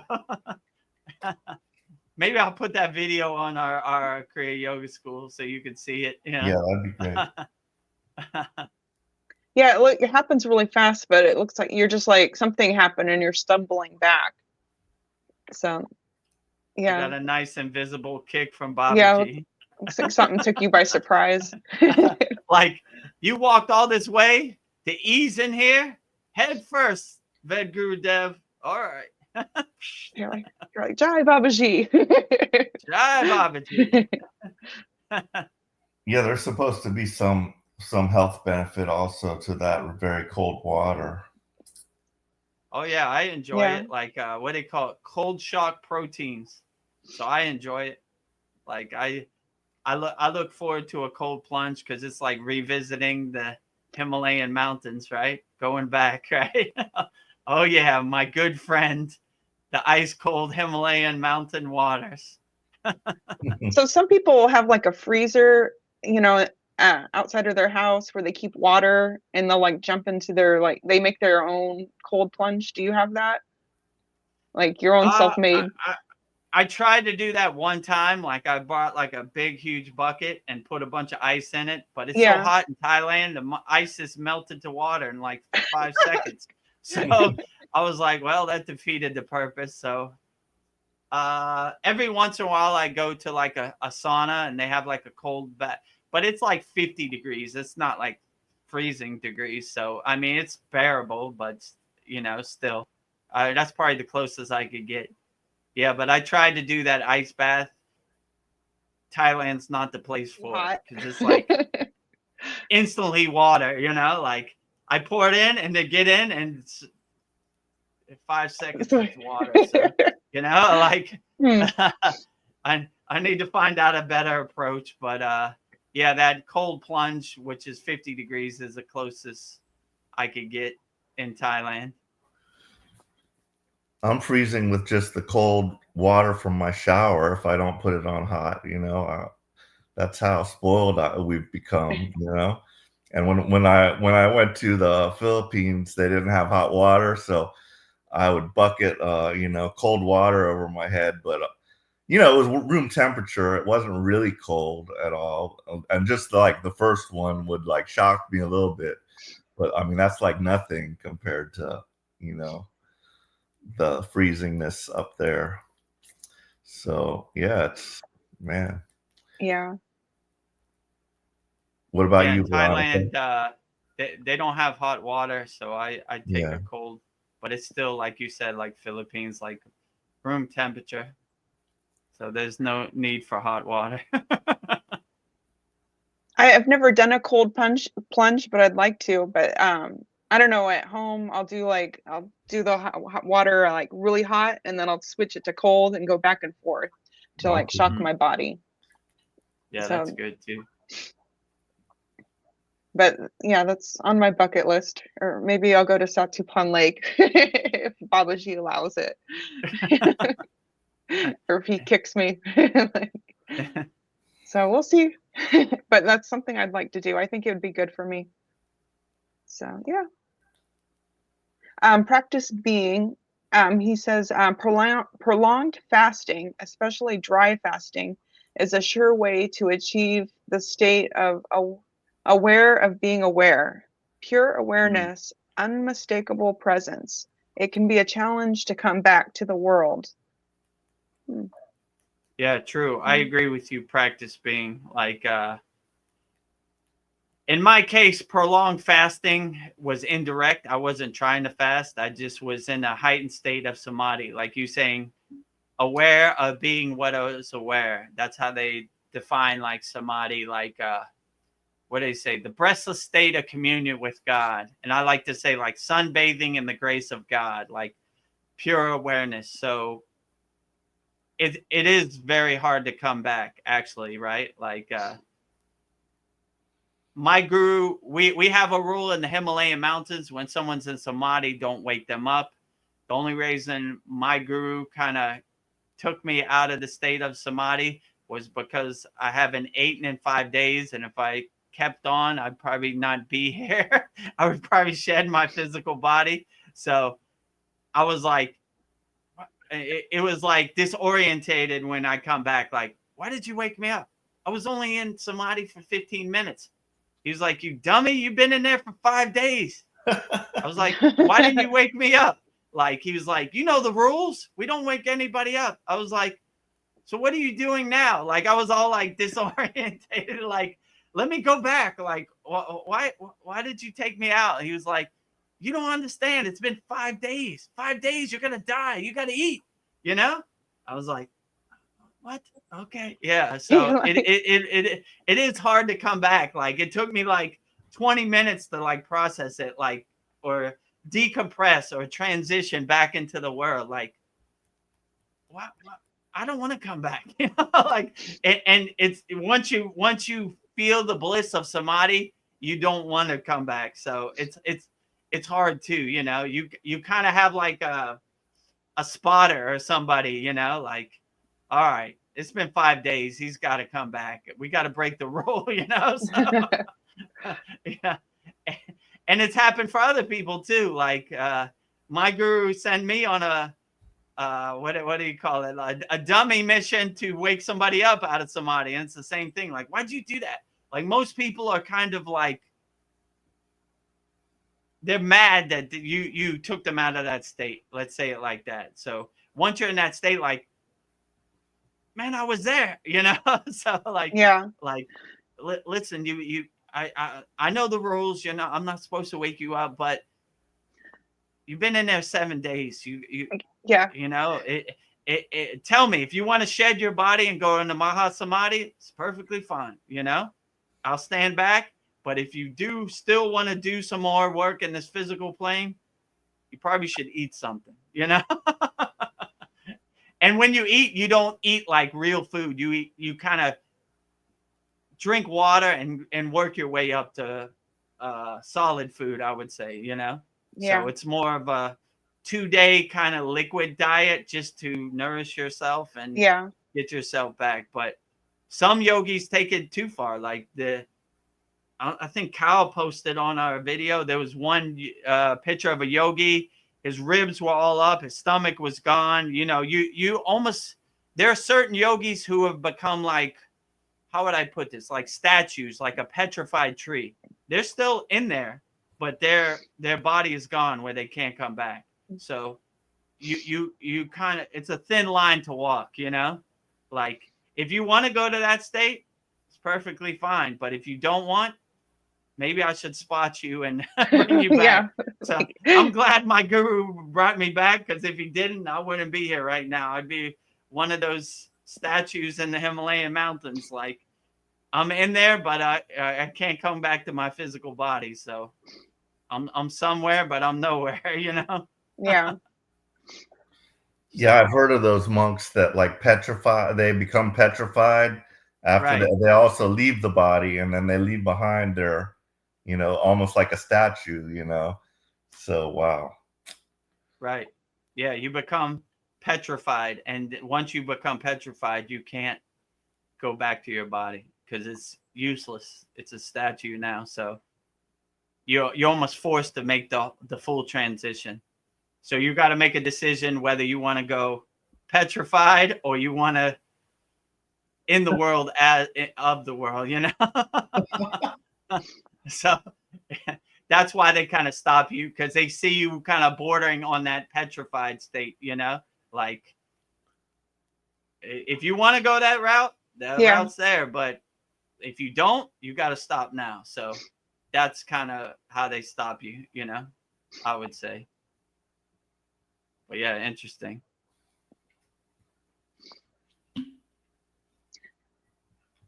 Let me I don't know. put I my had, feet down one yeah, second. stretch out, be comfortable. So I'll have dreams where like like I'm driving a car and the brakes don't work and I'm driving really fast and I can't stop it, or something's coming after me that wants to kill me, but it's like I always wake up before possible death. There's no way to verify this, but if you die in your dreams, do you think you die in real waking life? Oh no, that's a good question. You know, like do your dreams become realities? That is a good question. I mean, sometimes I would say in my case, like when I first got on the path of Kriya Yoga, I had horrible dreams like that. Like I was dying, monsters were chasing me, all kinds of stuff. And I began to see it was kind of my ego shedding. Like I was kind of, the fruit was detaching from the tree. Like they say, Om Namah Shivaya, Trayambaya, Yaja Mahe. So like the fruit is detaching, your soul is detaching from the tree. So like you're shedding your ego, which it tries to fight you. And this is a symbolization of it fighting you on the way out, you know? So for those first 3 months, it was, I didn't want to go to sleep. Let's say it like, I was like, here we go, another war again tonight. But after that, it becomes more gradual, and it becomes a more blissful state that you get in, that it's almost like a symbolization that you're letting go of your Maya delusion, your ego that no longer serves you. So it's kind of letting go. So the ego is chasing you, but you're running away from it because you see it as a liar or a toxic entity or person. So you kind of let it go. So, but I don't know. I think it's highly unlikely that you could, like when I had these dreams, I never died. It was almost like Yeah, I up to never that point, die. Something happens. and then I wake up. So it never happened, but it was kind of scary at the time, let's say, but like yeah, it gets better. Just keep overcoming and realize that you're the king of your castle, and you're in control. And no matter whatever scary horror movies these astral parasites or negative entities try to show you, it can't affect you. So if you stay in a fearless state, you won't worry about any of this. You'll laugh at it like the joke it is. That's why I like when Babaji says, death is a joke to me. I am the death of death. So if we laugh at death, we laugh at anything. Like, so I'm not scared of dying at all. Like Yeah, I don't really most of shouldn't be these scared. songs in yoga are all about like making the transition. The highest state of yoga is Mahasamadhi, right? And that's leaving your physical body and moving on. So they're always welcoming that. They look forward to it. Most of these songs, that's what they're about, like, like the fruit is detaching from the branch. Your soul is leaving your physical body, so they look forward to it. So if, no matter what happens, just stay in a fearless state, and it really can't affect you. Just laugh at the horror movie like the joke it is. Like, oh, I don't believe this at all, So, Yeah. and you should be fine. Yeah, and sometimes in my dreams there'll be like a voice guiding me to like go here, go there. It kind of reminded me of your Babaji story when you were at the concert and those guys wanted to beat you up. So I was thinking, Mm-hmm. I don't know if it's Babaji, but there's like maybe my higher self or a guardian angel or something. But I feel like I was protected in my dreams too. So Yeah, when you maybe, have that realization, you realize you can't be hurt, and the dream has no effect on you because you realize the ascended masters, the higher enlightened beings protect you. So all these fake stories or these horror movie projections can't affect you because you don't believe it. yeah, I guess there's nothing to be afraid of. Yeah, there's nothing to be afraid of. Yeah. I'm gonna turn in, guys. I also Okay. had the pleasure of getting a shot in my eye today, so my eyes are kind of Oh blurry and no. tired. But I've been trying to get that new drug. They still haven't gotten it for me, but I might have made a progress. So we'll see if maybe next time I'll get it, because I found a new phone number for them to fax it into. So and somebody that they could talk to. So maybe we'll get it done this next time. Good night, guys. Good night. Well, wish you all the best, Paul. Thank you for coming. We Thank you. appreciate your insights and your profound comments always. Thanks. So I take care. enjoyed being here. Have a good We evening. enjoyed having you. You Good too. night. Take care. Well, I have to get going in 20 minutes, but yeah, I have more questions. Okay, yeah. Yeah. Let me know. Yeah, Maybe we'll 3:50. stop like 3:50 because we'll get in our Oh, I private will. mantra japa Yeah. session. Let's see. I was curious if have you ever gotten teachings non-verbally? Have you been, I don't know, received teachings non-verbally? Or was this Oh yeah, definitely. yeah. Like there are certain places, like let's say Ramayana Maharishi's ashram, where just being in the presence you get teachings and you get insights. And in yoga they say silence is the best teacher. So they're always emphasizing the non-verbal teachings are the best teachings, the most profound teachings. So yeah, I would definitely say like just being in the presence of different enlightened beings or self-realized masters, you definitely get heightened teachings, and you come to a heightened state of awareness for sure. Yeah, I guess silence is the best teacher. Silence is Whoa. the best teacher for sure. Yeah. Let's see. If anybody has any comments on YouTube, post them in there before we wrap Yeah. it up. Does the use of mudras when you're meditating make it more powerful? It depends. It varies for different people. Some people enhance their practice with mudras, and some people mudras aren't that effective. So it just depends on you. Like I would try it out. I mean, I personally like I've been doing for almost 4 hours, hold Yeah. Yan mudra, you know. I just do it indirectly. It's like second nature at this point, but it depends what works best for you. Like I whatever you do, I wouldn't force it. I would just let it happen naturally. Like if you just put your hands in that state, they normally gravitate to that, or maybe they wouldn't gravitate to that. So there's no real right or wrong way to enhance your practice. Some people like to do like this, like just palms on their hands, or some people used to like to use mudras like Yan mudra, or different mudras, Dhyan mudra, meditation, like a bowl kind of here, you know, Yeah. or whichever, you know, Hakini mudra on your eyebrow chakra, Uttatara Bhuti on your heart chakra. So it just depends. And that reminds me, I started posting on the Babaji quotes a different mudra every day. I started okay. yesterday. I don't know if you saw, right? So I think the I'll have to first one check is that. Uttatara Bhuti, right? So I'll change the mudra every day. I think I have 30 different mudras. Oh, So cool. it should rotate per month.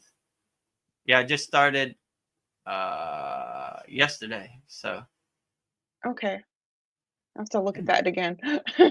Well, I was just thinking yeah, like the hands are like an antenna. I was just thinking that would add something to it.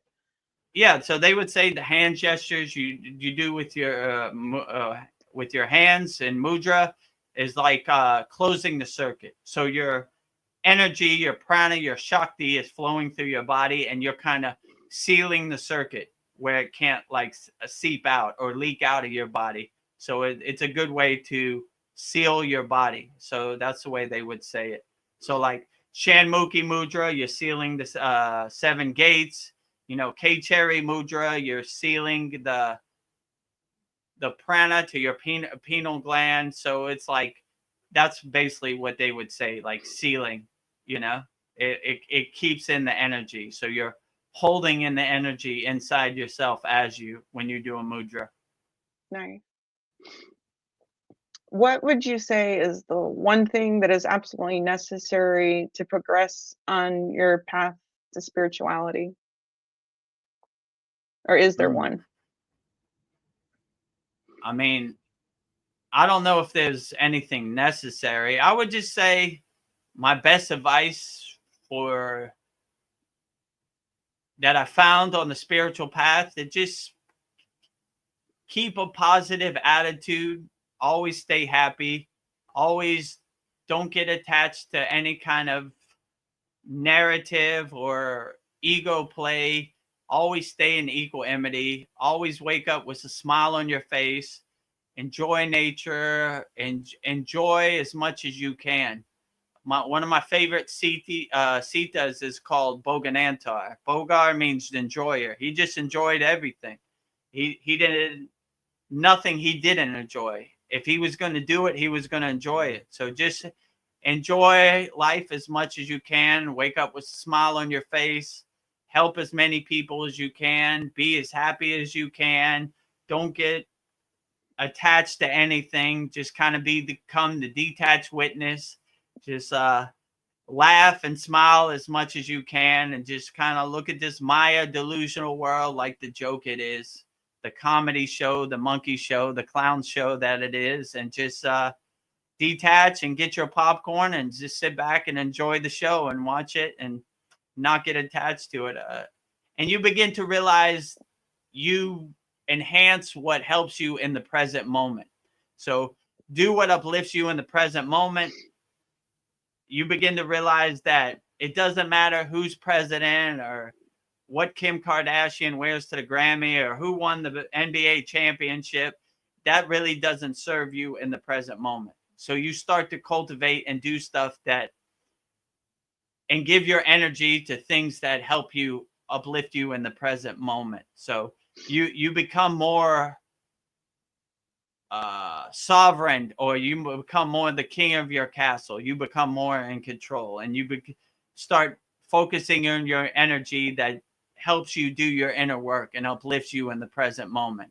And what this person said or what that person says, you realize you can't control the outcome or anything. So you don't really attach to it at all. And you become more of a free bird that flies around and has freedom, and you're not in anybody's cage. No one can cage you. No one can control your thoughts. No one can control your happiness.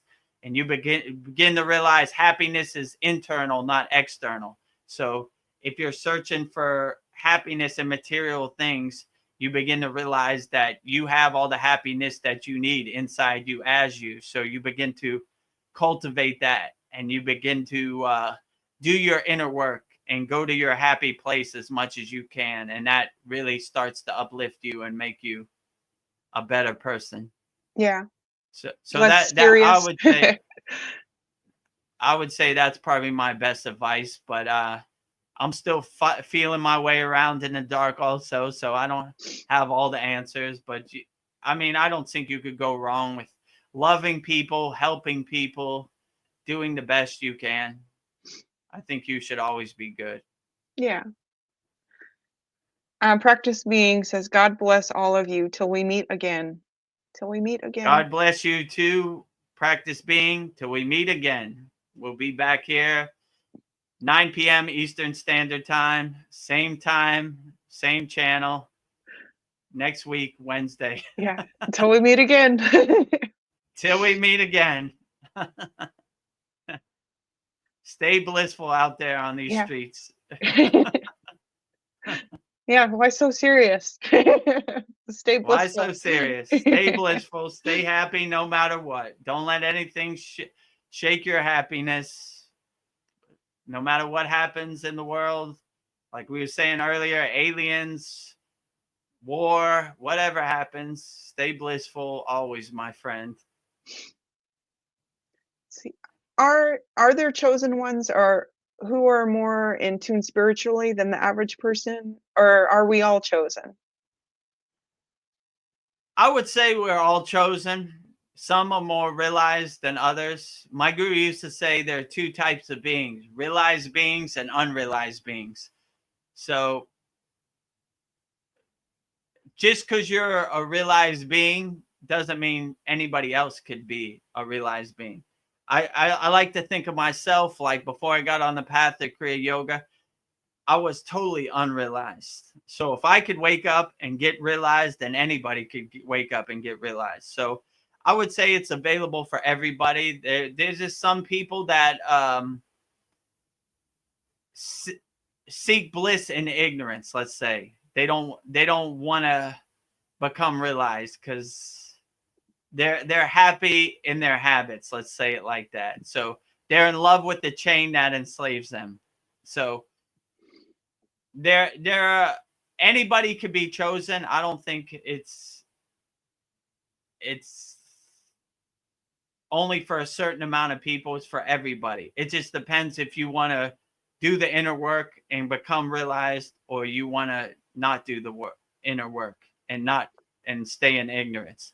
So there was one quote I saw by Babaji that I really like. He says, climb the ladder up to bliss or climb the ladder down to ignorance. Up to you, you know? So you really make the choice whether you want to be chosen or not, whether you want to do the inner work or not.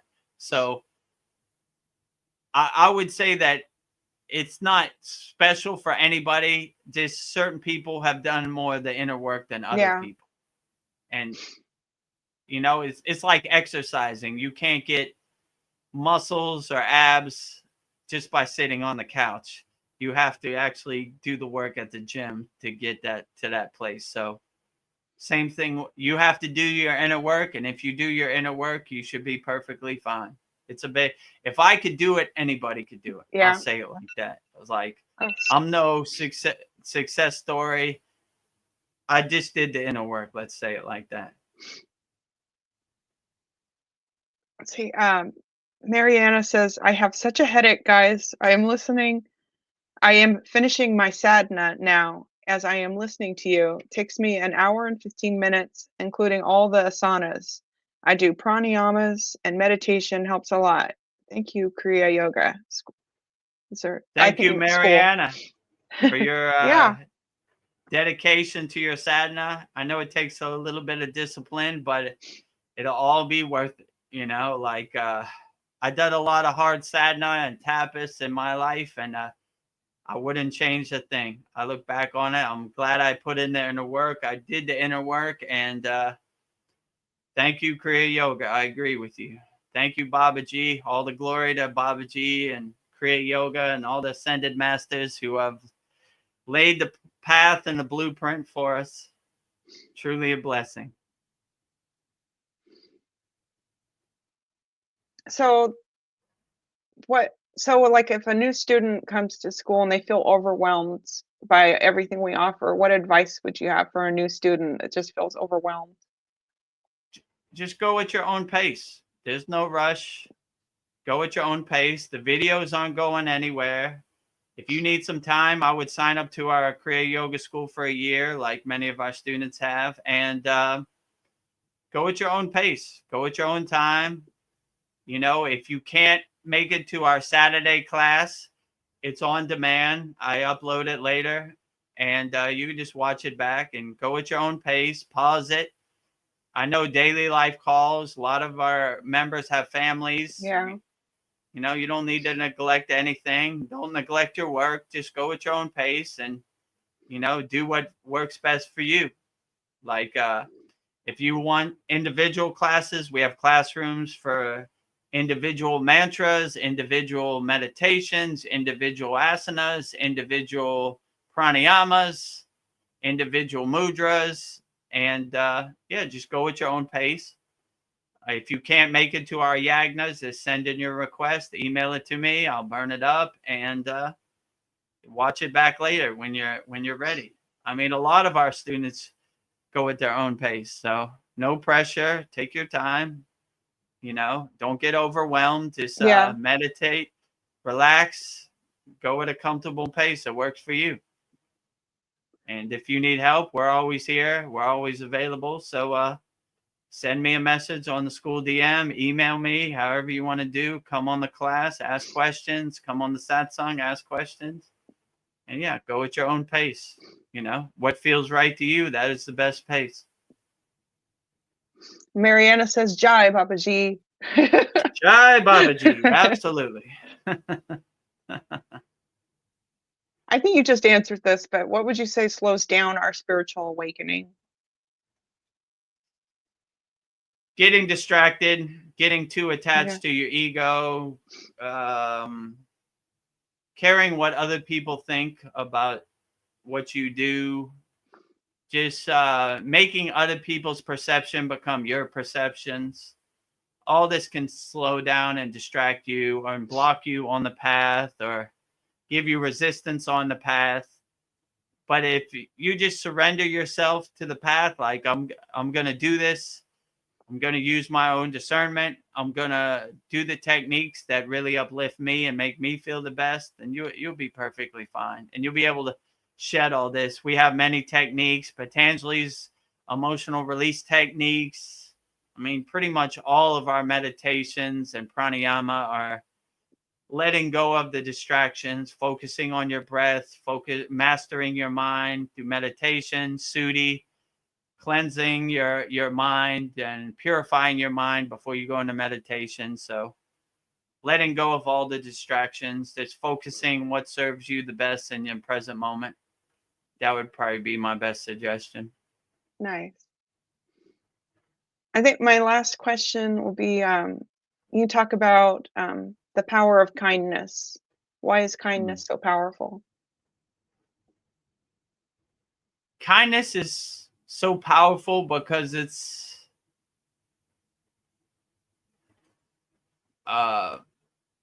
emotion that is better than money. It just uplifts you and makes you feel good being kind to people with no expectations.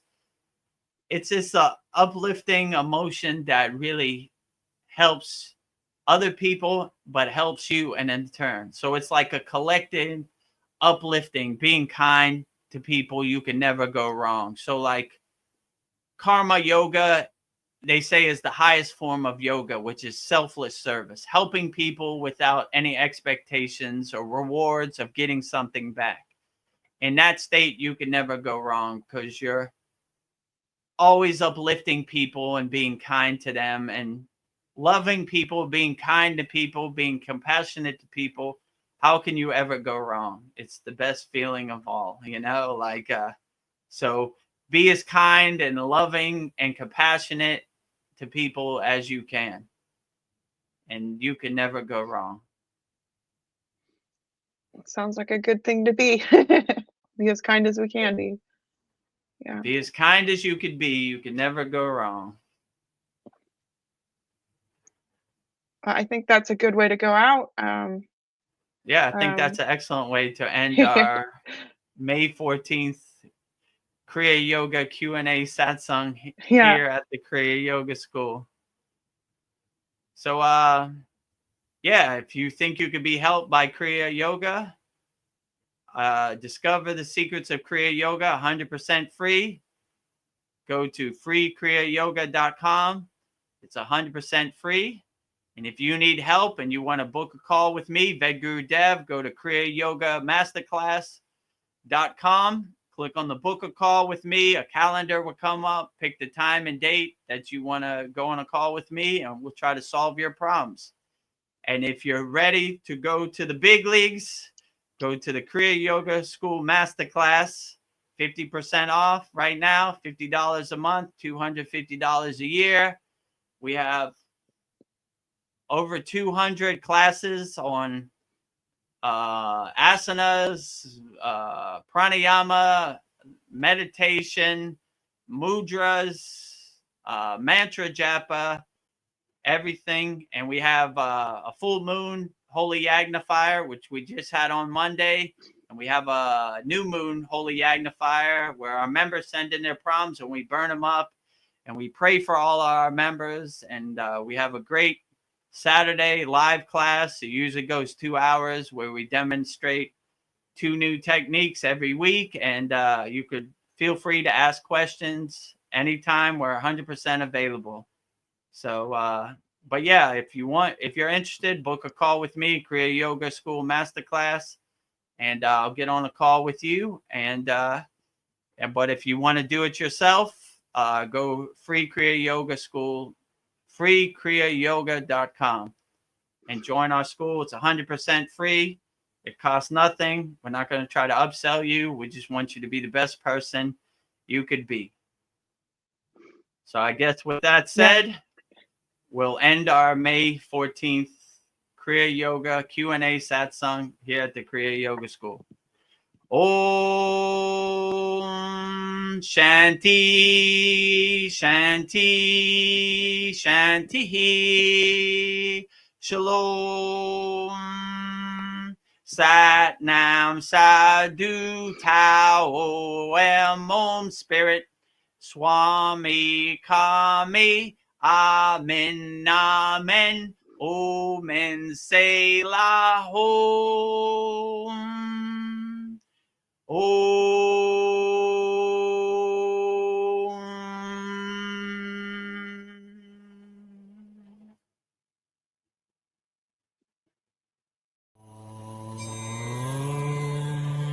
Kriya Babaji Namo.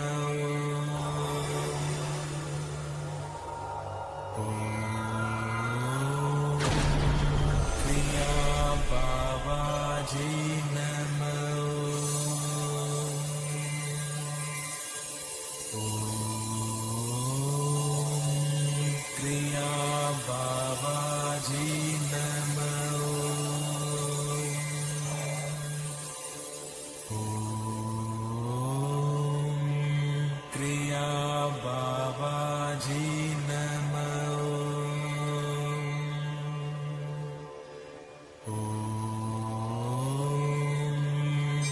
Kriya Babaji